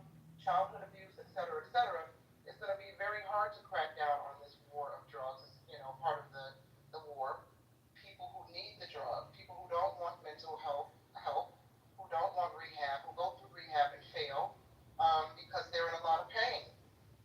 No, And I get it. drugs is their only It's recourse, short. It's so. a short-term solution to a long-term problem. What I'm saying is, if you're going to use a drug, you might as well enhance your long-term outcome by using the drug responsibly. And in my opinion, a lot of people who use Adderall, many people use it, in college to study. That may not be that bad of an application of that drug to actually increase your intelligence. However, there's downsides to using Adderall. So it eats you away. It's methamphetamine. So there's an upside and a downside. It's a question is, what's your ROI on using that chemical in your body? Are you wasting it picking your toes in Poughkeepsie and playing, Clown House or PlayStation or reading comic books? I don't know. That's a personal liberty question you have to ask yourself. What am I doing right now? You just said something that is brilliant. And I want to encompass it, and that is the real issue with addiction is the use of drugs to cope. The first step in the 12 steps is I became powerless over alcohol, and I was powerless over alcohol, and my life became unmanageable. I disagree, and I've got about 30 years of experience with this. I disagree with that, but I'm not going to rewrite the big book. My life became unmanageable, and then I became powerless over alcohol. If you address the unmanageability of an addict or a normal person's life, then you make tremendous strides in reducing the excessive use of drugs and alcohol. And I think you hit the nail on the head, NY, and I really appreciate that input. Thank you, sir. I've dealt with it in my family. I've had family members who were addicts. And one particular family member who was very, very close to me, I spent a year helping them kick the habit. And they have been clean and sober for about 3 years now. I dare say it's one of my greatest accomplishments in life, because I didn't think it was possible. And so I get it. And I know this person turned to drugs and alcohol to cope with a lot of grief, and trauma. And sometimes the mental health is not enough. The threat of death is not enough, to get them to get clean and sober. Incarceration is not enough. Sometimes tough love and patience win. So I just wanted to add that because John was mentioning the party element, and I didn't know if the mental health element had been discussed yet. Yeah, as someone that had a drinking problem, I realized that undergirding that was a thinking problem.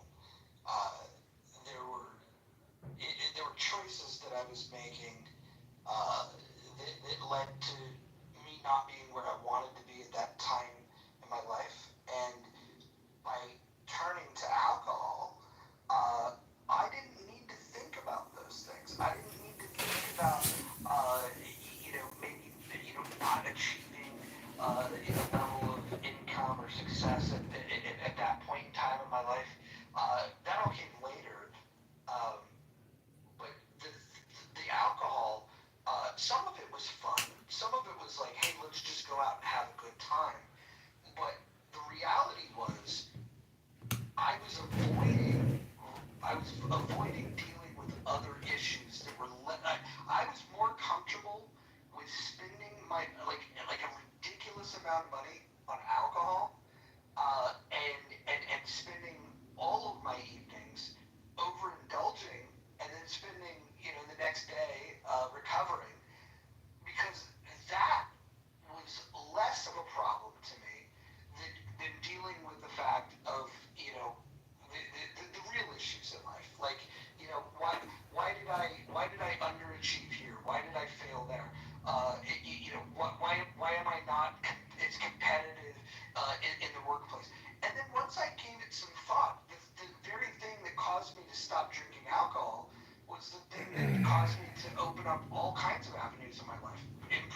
relationships with friends and family, financial success, all of those things. And so it's a thinking problem. And so I would say that where you find addiction, you've got something that precedes that led to the addiction, that made the addiction tolerable. And by the way, nobody starts out saying, hey, I want to be an alcoholic. You start out with like, I've had a bad day. I'm going to have some drinks. And then all of a sudden you have a pretty good evening. Now your next day is going to suck. But that just leads to more drinking because we've figured out a way to solve the problem. Then when you're having a good day, well, now you want to celebrate. And so then everything that happens becomes a reason to drink. And I don't have an addiction to other substances, so I don't want to speak on those things. All I can say is that as somebody that struggled with alcohol abuse, I would not want them to ban alcohol. I would just hope that people can be more thoughtful of like, why am I turning to this substance? And my life has improved dramatically since I stopped drinking. And so, open invitation if anybody struggles with alcohol and they need somebody to talk to, you can back channel me. I'm happy to have that conversation. I would like to offer a controversial contrarian position to the defense of alcohol in 2025. Go right ahead. So I think anything in excess is, dangerous. And there's a lot of people that work for alcohol distribution companies that live in Chicago.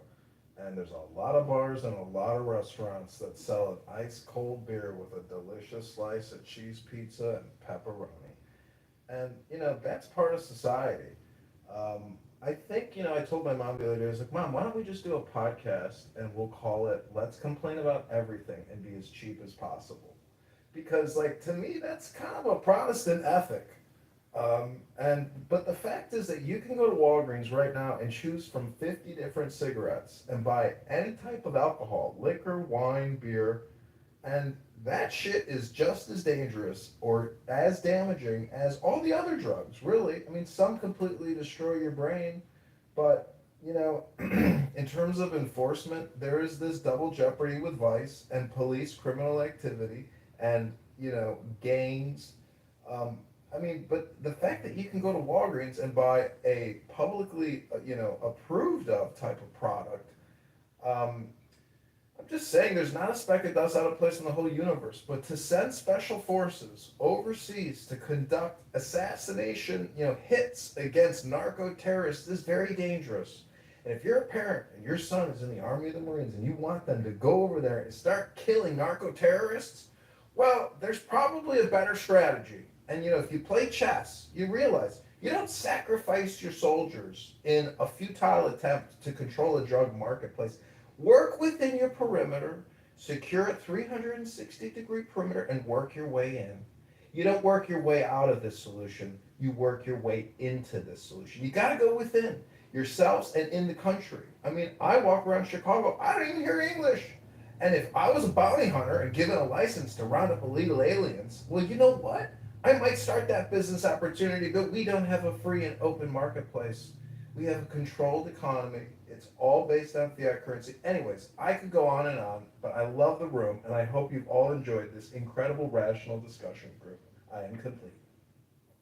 Hey, Mojo and Anson, sounds like you both have had your journey with alcohol. I give you both kudos. And Jennifer, I think you also in the chat. It's funny. I think part of the problem with addiction, particularly with alcohol, is because it is socially acceptable. Right? If you're single, you go on a date, yeah, sure, you can meet up for a cup of coffee, but on the average, I think it's safe to say most people will go and meet up for a drink for the icebreaker.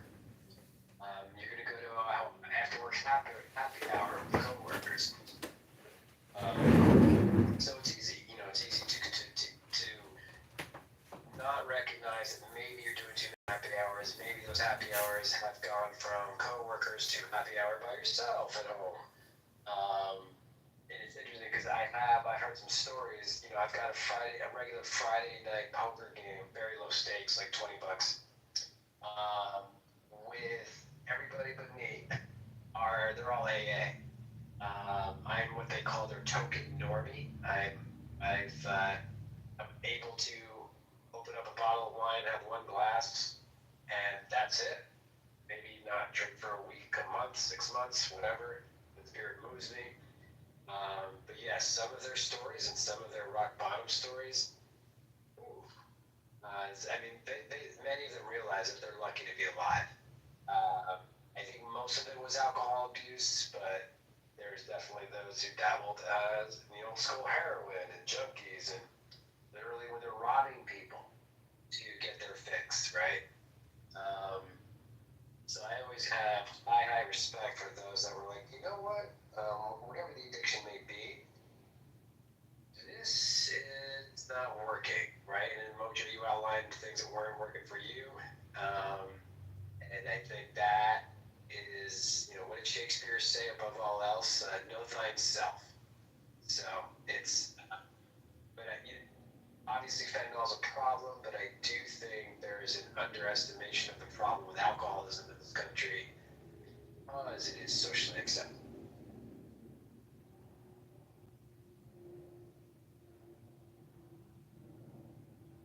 Yeah, the socially acceptable part is interesting because what I would do is go to these places that would be socially acceptable, and that would be my most moderate time of drinking because I knew that the people that are there,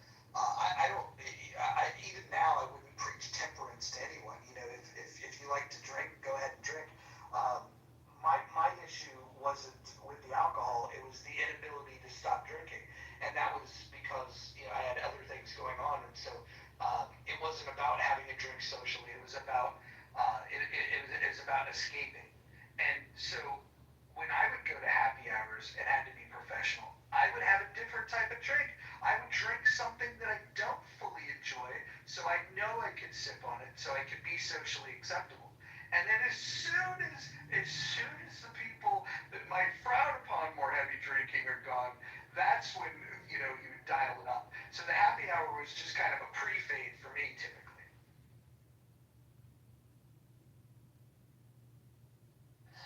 And it's so common and so pervasive in society. That's not a unique story, Raj. It's that's the thing, right? And yeah. So, in response to the whole legalizing drugs versus what we went through with prohibition and alcohol now being legal, out of curiosity, I looked at the stats on alcohol addiction versus drug addiction, whereas alcohol being socially acceptable impacts, according to the WHO globally, 400 million adults, whereas drug addiction impacts between 60 and 70 million. So do you think that legalizing drugs would increase that stat? Well, again, you'd have to look at places that have taken this approach, and one such instance would be Portugal, where long-term drug use has declined. Would that happen here? Probably not. I think that we would fuck it up. We'd find a way. I think a more applicable study would be what happened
places have done that led to a dramatic reduction, almost completely eradicating these types of issues. Extra question, just, I said it before, but logically here, who thinks that a two-pronged approach attack to go exterior or interior? I think just going interior, to me, is the smarter, logical approach to the war on drugs. Who here thinks a multi-pronged attack, going internationally, engage in military and, violent confrontations, possibly killing thousands of civilians in the process?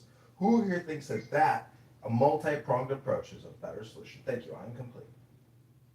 I don't prefer a multi-pronged approach, but I'll go the other side and say external. So I think if you're in Washington and you're looking down the barrel and you're sticking your tax dollars in the cartridge and you're looking at targets, can I kill maybe 500 people who are involved in a terrorist industry?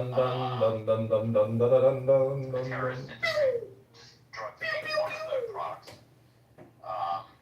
Or can I get between the civilians within my country and the 6 feet around them and change their lives with the tax dollars? Which one can I provide more influence to? Can I get between my neighbor and their coping mechanism? Or can I interrupt temporarily, fully understand that, temporarily some of the trafficking operations, whether they be drugs or people or things that are harmful and are a threat to our democracy? Do we live in a democracy, or is it a representative republic? And is the Republican form of government? The latter. Doesn't the Constitution say we should have a Republican form of government? What does that mean in the Constitution? Here's the thing, though. I don't think that America will ever win this war on drugs, this so-called war on drugs, because there's always going to be a demand supply. Even if you killed every cartel leader known currently, I believe there are new cartel leaders being, shape-shifted and molded and ready for tomorrow, right? I think drugs is profitable. Our government, for certain politicians, I think there's a lot of money to be made. There's a lot of corruption, a lot of drug money fuels corruption, and I'm not sure that our government is ready to kind of in that money flow, right? I think as long as we have people who want to engage in drugs, whether it be for medicinal reasons or to party, there's always going to be a demand for the supply, and I don't see how we can effectively cut these multiple chains of supply. Unless, of course, we enforce very strict drug laws here and start executing people for minor offenses, like snorting a line, rolling a joint. Maybe then we might curb it, but outside of that, I'm not sure how the best we could win the war. Luckily, in the United States, you can't do that. It's a violation of the Youth Amendment. Well, Singapore did just that, and they are winning. And I think maybe what we should look at is the fact that after 50 years of declaring a war on drugs, maybe we should look at the battlefield and recognize and wave the white flag and say we've lost the war on drugs. I would argue that the drug. I agree.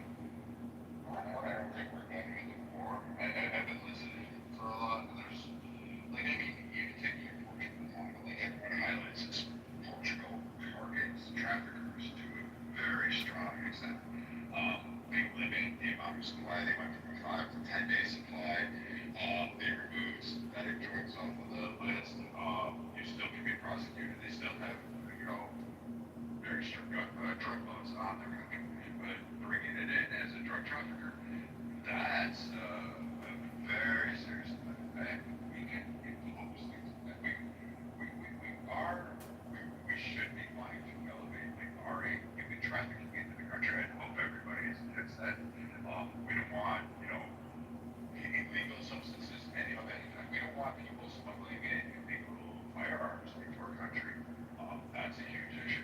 We don't want that to go on. We don't want, people smuggling in foods that may kill us, may damage us, may give us diseases, may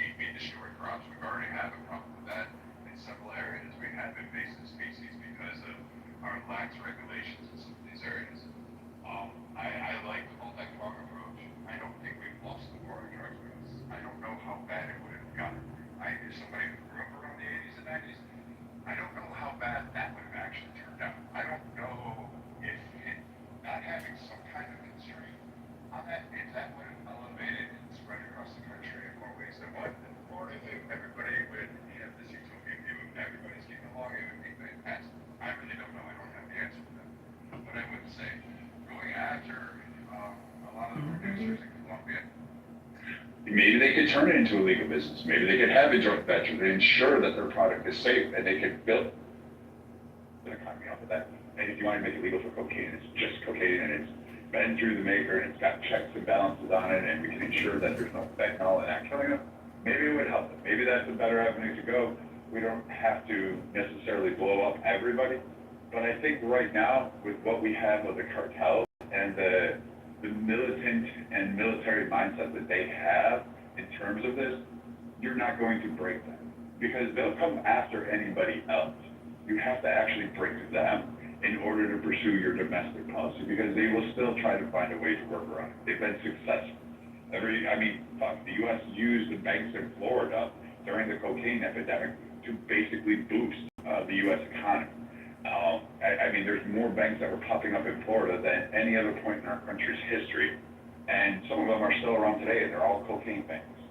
So, you can handle all the things you want domestically, but you have to break that terrorist approach, and you have to patrol your borders. You're going to have to really step up, because otherwise, all the domestic policies are going to mean shit unless you have a strong enforcement on the policies you actually care about and you're willing to commit action. So it's hard. And politicians really work to say, hey, let's get rid of the cartels. We don't need them south of the border. We could have that done within a couple of months. That's not that long. It's not forevermore. And we can definitely wipe out a lot. Most of them are fighting amongst themselves right now because they're falling apart. But if we could keep the head off of that snake and not let them coalesce, it'll make short work of what we have right now. It's not that difficult to perceive. Hey, John, you asked a good question. If I was king, how would I allocate the resources? And this is basically you're asking, should we, internal means fix the demand side and external means fix the supply side. And if I was king, I would say 70-30 on the demand side and very careful management of the resources of what that 70% is. To just say, I'm going to spend a lot of money on mental health is not as specific management of the addiction problem and the drug problem. I would say that a substantial part of that 70% must be carefully targeted within the mental health allocation of resources to specifically address addiction related to alcohol and drugs and how best to prevent it in the first place through good mental health practices like helping with depression and so forth, and then not squandering all those resources, scarce resources, for other areas of mental health that should, I'm not saying ignore them, but I'm saying the money that we devote to mental health should be specifically addressed to the amount of money dealing with addiction to drugs and alcohol. What is mental health but education? If you're so stupid to go to Costco and Walmart and buy giant jugs of vodka and drink them every single night in your 60s, is that the smartest thing to do for your health? This is not an economic dilemma, in my opinion. You can't look at supply side and demand percentages. To me, I think you have to look at it from the opinion that there's not a speck of dust out of place in the whole universe. It's Far few people. Mojo evidently thought his way through his issue. I have been unable. I was unable to do that, and it was more than just thinking on my part, which thinking, and I'm a fairly intelligent guy, but my thinking was stinking. Therefore, I needed external help.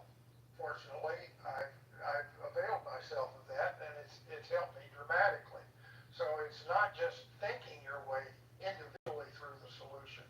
It is a mental health effort to teach people how to deal with the subject as the demons swirl around in their head.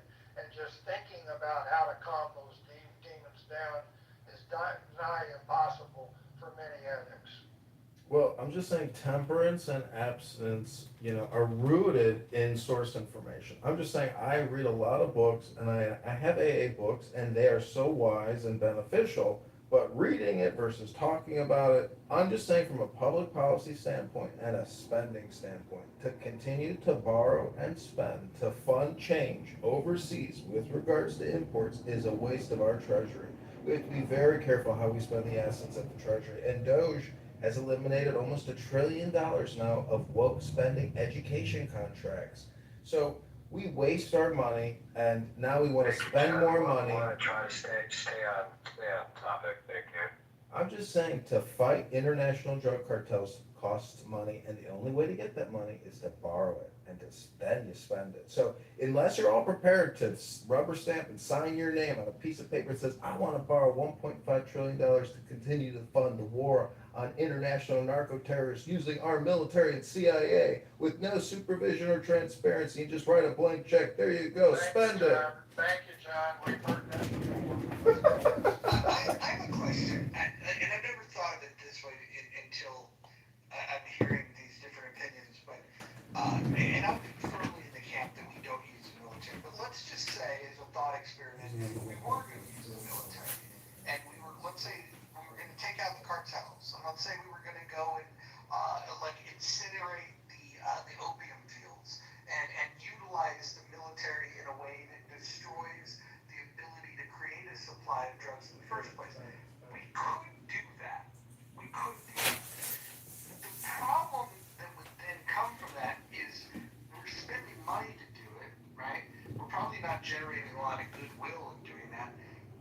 An easier way, and maybe a more cost-effective way than sending troops.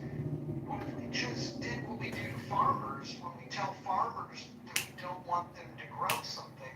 We give them a subsidy.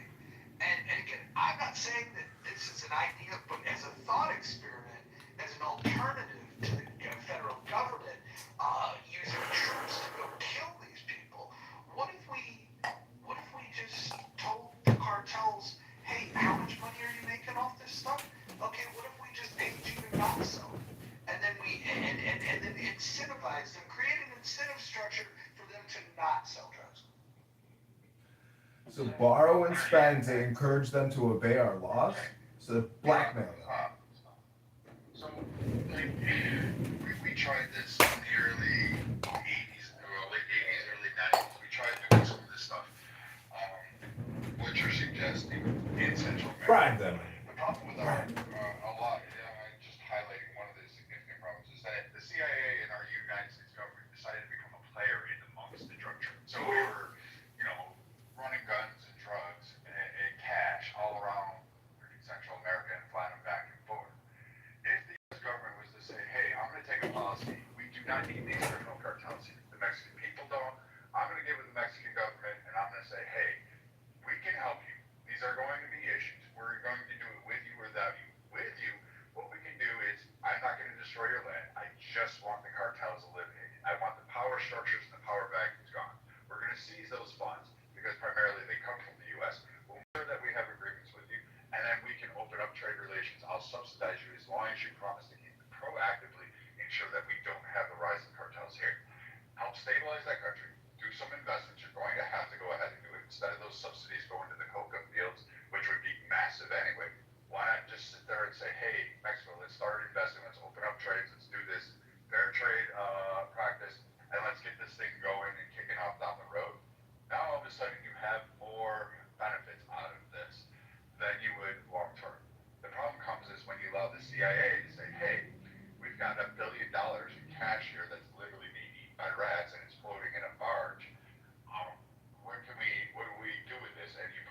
offshore in a Cayman Island account. Now you've got major problems there. So if we were just to target that, say, hey, we're going to seize it, and they're not going to get that money, and we're not going to fund you weapons. I won't conduct revolutions on there. I'm not going to give you other assets. We're just targeting the cartel leadership. The cartels will break, they'll run, and then the people can decide. I don't think a lot of people know what cartel, like living with a cartel is like. But if you ever want to, there's a couple of documentaries on it.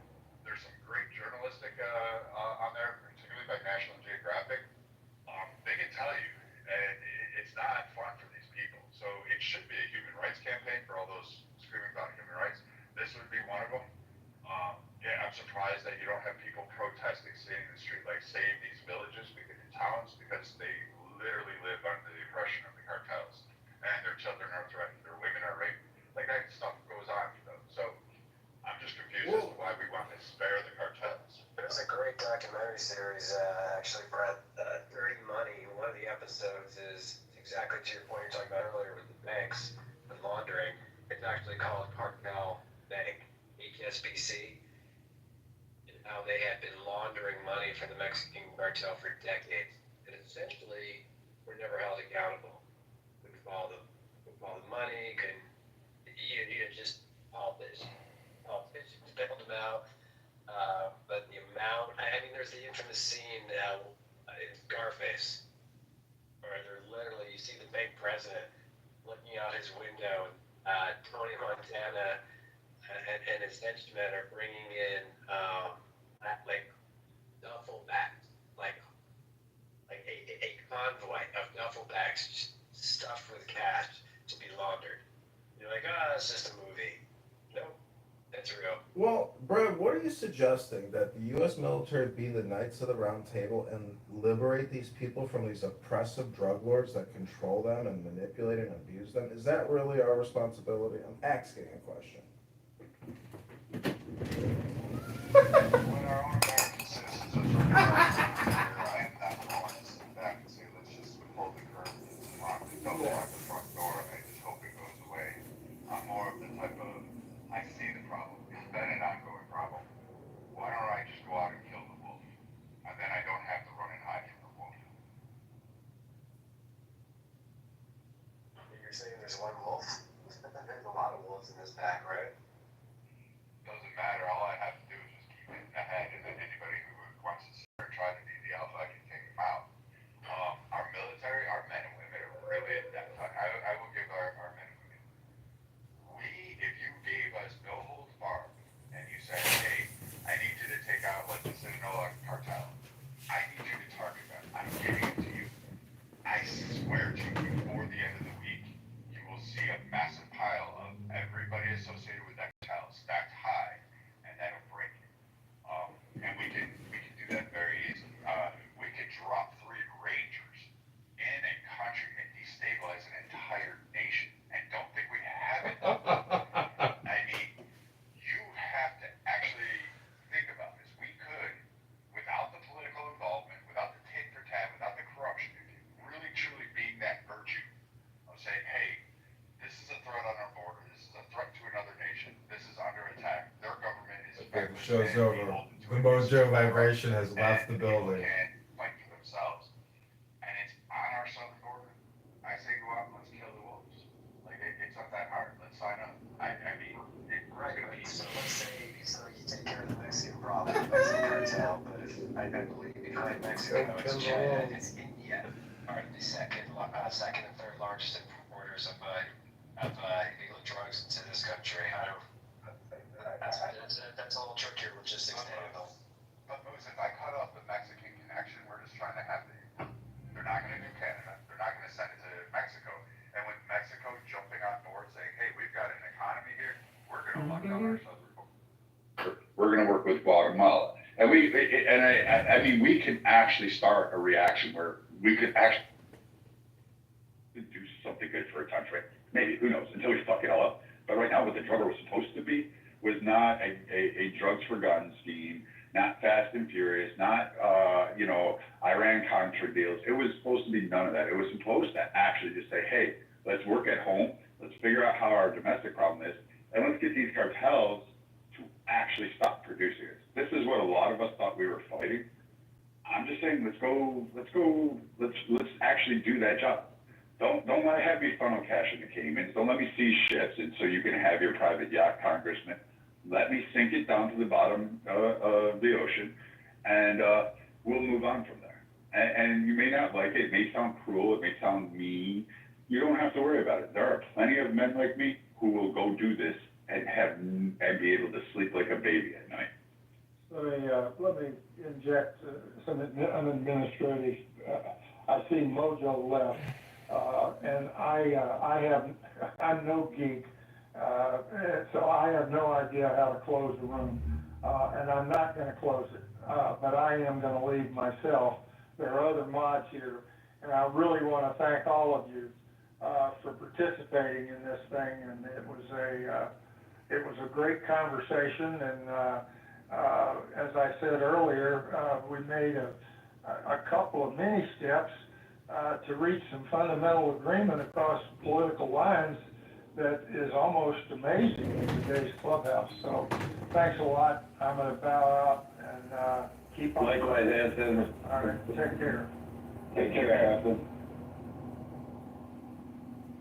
But Brad, if you were the, in the Pentagon, the 5-star general, why do you think deploying soldiers and giving them those operations is an effective usage of their time? Because you're going to have a lot of casualties and people that die. Plus, there's a lot of women in the narcotics industry. So they're going to be killing a lot of women who are ride or die type hoes with AK-47s that are going to die. I mean, why stir the pot? So first off, if one of these cartels they employ women or have ride or die women that are going to pick up an AK, I'm perfectly okay sending them to go meet whatever sky daddy they go by. I have no compunction. Man, woman, or child, it makes no difference to me. If you're harming an American, I will gladly and without purpose will do it. And there are plenty of men. Do I enjoy to see a kid or woman get involved in combat? No. But at the same time, if you're going to pick up the weapon, I now consider you a fair player. It does fuck with the mind a little bit, but at the end of the day, I don't know. Which do you like better? Do you like these cartels smuggling over sex traffickers? Do you like them killing people? Do you like them murdering babies? Do you like them, having the weapon states that they have? Do you like them taking your cash? Do you like them bribing officials? Do you like them being terrorists? Do you? I don't know too many people who do. What the fuck made me a mod?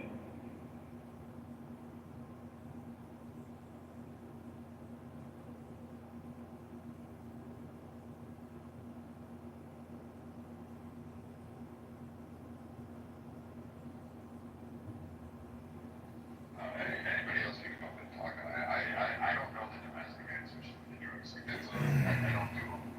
I don't like them. But I don't think you should be locked up for using them. At the same time, I think if you're a dealer and you're targeting a playground or young kids, I have an issue with you there. I'd beat you in the head with a baseball bat and not have problems with that. But I don't really particularly enjoy, and I don't think we need to lock up all of these people. I agree with the Portugal system on that, with the decriminalization of the users. If we just took care of that problem domestically and kind of understood that, hey, you're going to do you, I'm okay with that. Well, what do you think about, budget allocation and appropriations? I mean, are we even utilizing our national police force in every major city to do what they can really do to cut back on crime, illegal alien invasion, and drug distribution? I mean, or are Democrat leaders engaging you? I'm just asking a question. Oh, I can show you lots of examples of illegal Venezuelans who have murdered plenty of Americans since being released in this country since just now. Invasion implies expanding army with weapons invading the country. That's different than what you're talking about. Oh, okay, thanks for clarifying the word invasion for me. I'm just asking you, Brad, do you think that the U.S. police force is really doing all they can do? Police forces need to be restructured, some of our courts. Again, he's targeting users. Like, I really don't care if somebody's mind is smoking heroin or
got angry. I said, why does he have a beard? It says called shade chick. It's fine. And there's not gonna be a hang-up. This is the setback. And I think we could resolve a lot of these things. And I think a lot of these traffickers would run scared. I think the cartels would go back and try to get citizenship in China and be like, please take this in. Because Russia don't fuck around with them. They have drugs. They shoot the traffickers all the time. They don't care. They send them to the gulag. Have fun with that one. That's a whole.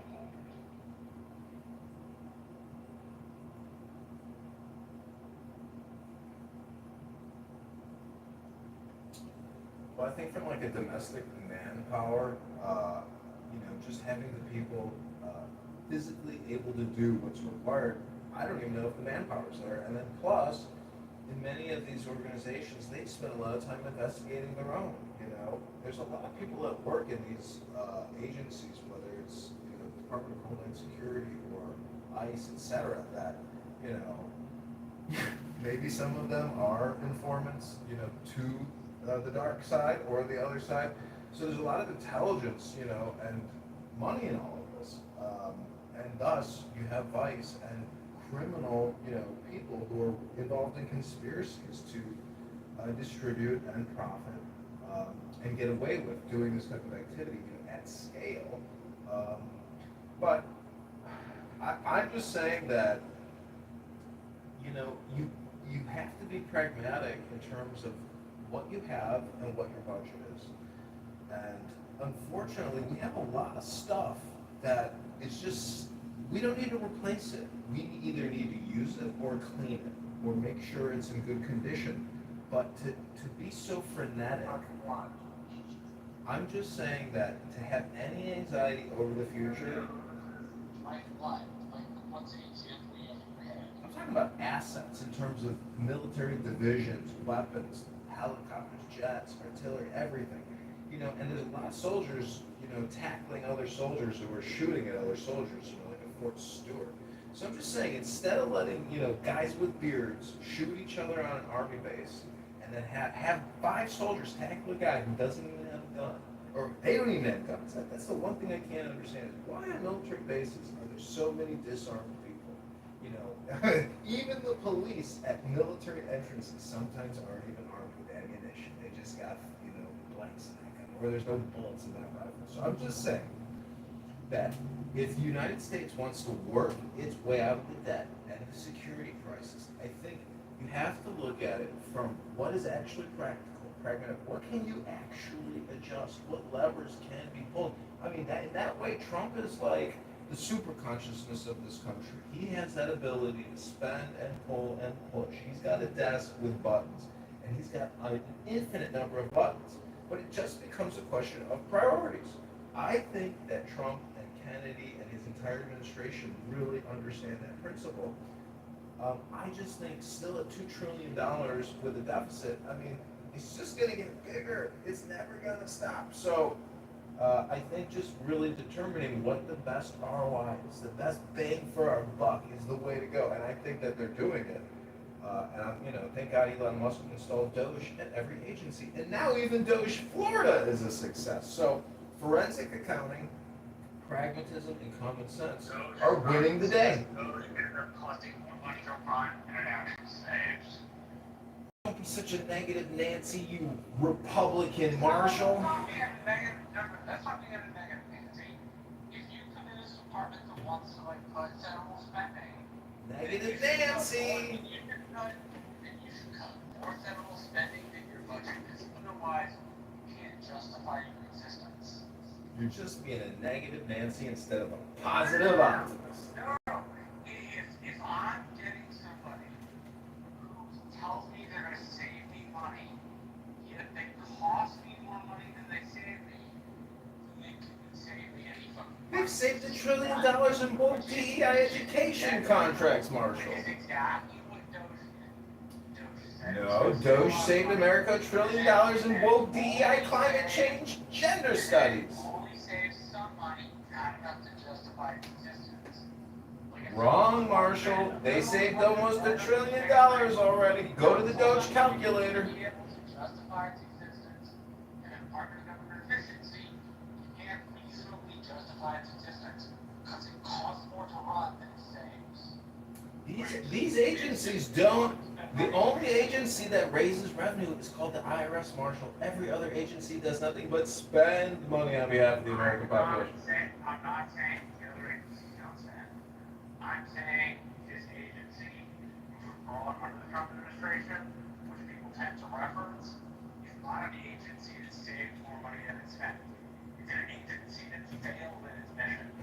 Don't be wrong. Okay, I'm gonna find out how much money the federal government has spent on Doge administrative expenses and compare that to how much they stripped in fraudulent contracts. Let me do the quick calculation. I need to see some numbers here, Marshall. Effort in trying to save money.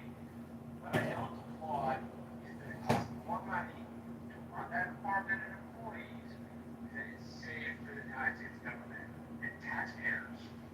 It did not save. Okay, I'm putting that into Grok. We're gonna see what Grok says. We'll let Grok be impartial, as Grok is very impartial. I'm sure Grok will give us the correct answer. As Elon Musk's AI department, okay? We'll be serious. Elon Musk's AI is a lot more, but if it's an AI that spits out an answer, why not? Let's take it.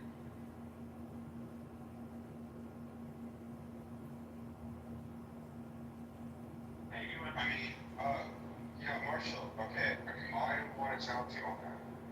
Now, if I am wrong, please correct me. okay, so it's actually more of a philosophical point that I want to get into, and it has to do with Doge. But, yeah, I mean, I can take that into other rooms for asking this question. I think it's insane that they get so offended by it, but I actually see what is going on in the U.S. and what is going on in the U.K., what's going on in Canada, and it's kind of like the end of liberalism. It's like the end of that ideology. It doesn't exist anymore. We're moving into a new era of belief systems. I don't know how to explain it. We don't know yet. We have not figured out what the fuck is going on. But what I see going on in the UK, because I live here, is literally, it's day 13 in a row where an underage child has been like sexually assaulted by a migrant. So we have a massive migration issue, right? Now in the US, you got assaulted. We've dealt with all that. We also had Doge. You have tried to government efficiency. In Canada, I mean, you just have like an absolute shit show of situation. My question to you is that what I'm seeing is this is the actual end of liberalism, and we're entering into a new era. Do you agree with me, or do you completely disagree? Oh, well, I'll agree that we seem to be on the cusp of something a little different. The end of liberalism, not so sure. The end of people believing that institutions are going to solve all their problems and that they don't have to pay attention to life. I think that's probably the thing that's the end of. Well, like not having to pay attention to what's going on in life. I think now more than ever, we actually do have to pay attention. Projecting. In the UK, it's like people are paying attention to it. It's like everybody now is like talking about what's going on in the UK with like the fucking migrant crisis. Like, it's like literally, it surrounds me day by day. I don't even want to talk about it, and I have people here talking about it. So it's like, that is an issue. But then the UK, the US. Wait, Ewan, before you continue, hold on one sec. Let me just answer Marshall's claim. Okay, this is from Grok. John Kitover asked, the Treasury has apportioned $39 million to fund Doge. This is February 2025. That's $39 million in funding. That's the Treasury's payment that they have spent on Doge operations. Doge claims that they have saved $199 billion in cuts as of July 2025. But analysis from CBS and others show actual savings of less than 3% claim, with overall federal spending rising. All right, well, you're repeating the CBS narrative, Marshall.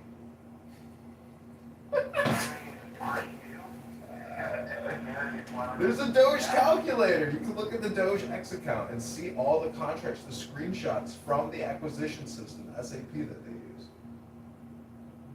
Yeah, and you're missing the point. If you want to prove me wrong or say that my assumption, because that's what it was, is incorrect, like, why don't you present counter numbers? I did. I just presented 2 counter numbers. They say, I don't know. They claim they've saved $200 billion, and it cost them $40 billion to do it. I don't understand. I just gave you counter numbers. So they claim they saved $200 billion. Well, they show receipts. The response doesn't show receipts. What you said was they claim. Okay, so if they're claiming, what's the evidence that they actually saved that much money? The receipts on the Doge X account. They have a calculator. The other side, CBS, the other side says CBS has no source when they say less than 3%. Marshall, I'm not gonna lie, like, we even saw a difference in, like, activism in the UK and when Doge, like, cut off funding. It's very bizarre shit. I think that it's gonna take probably a decade for us to, like, fully understand. Okay, this is the end of the show. Okay, everybody go to johnforcongress.com. Thanks for joining. If you want to join the campaign, text 312-498-0517. You want to jump in one more clown house?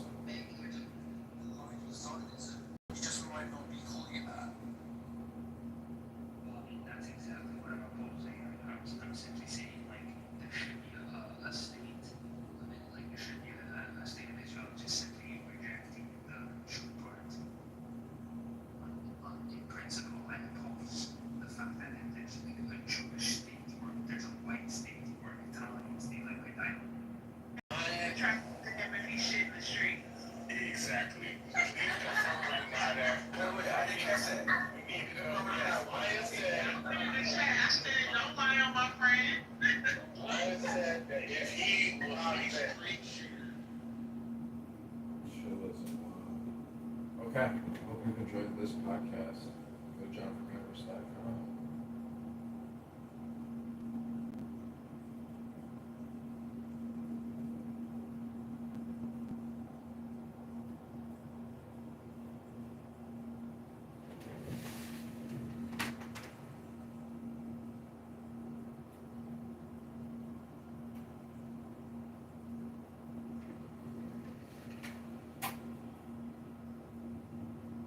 That's the Mojo experience.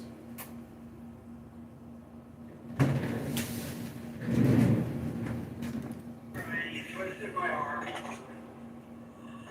There you go, and, well, that's about balance.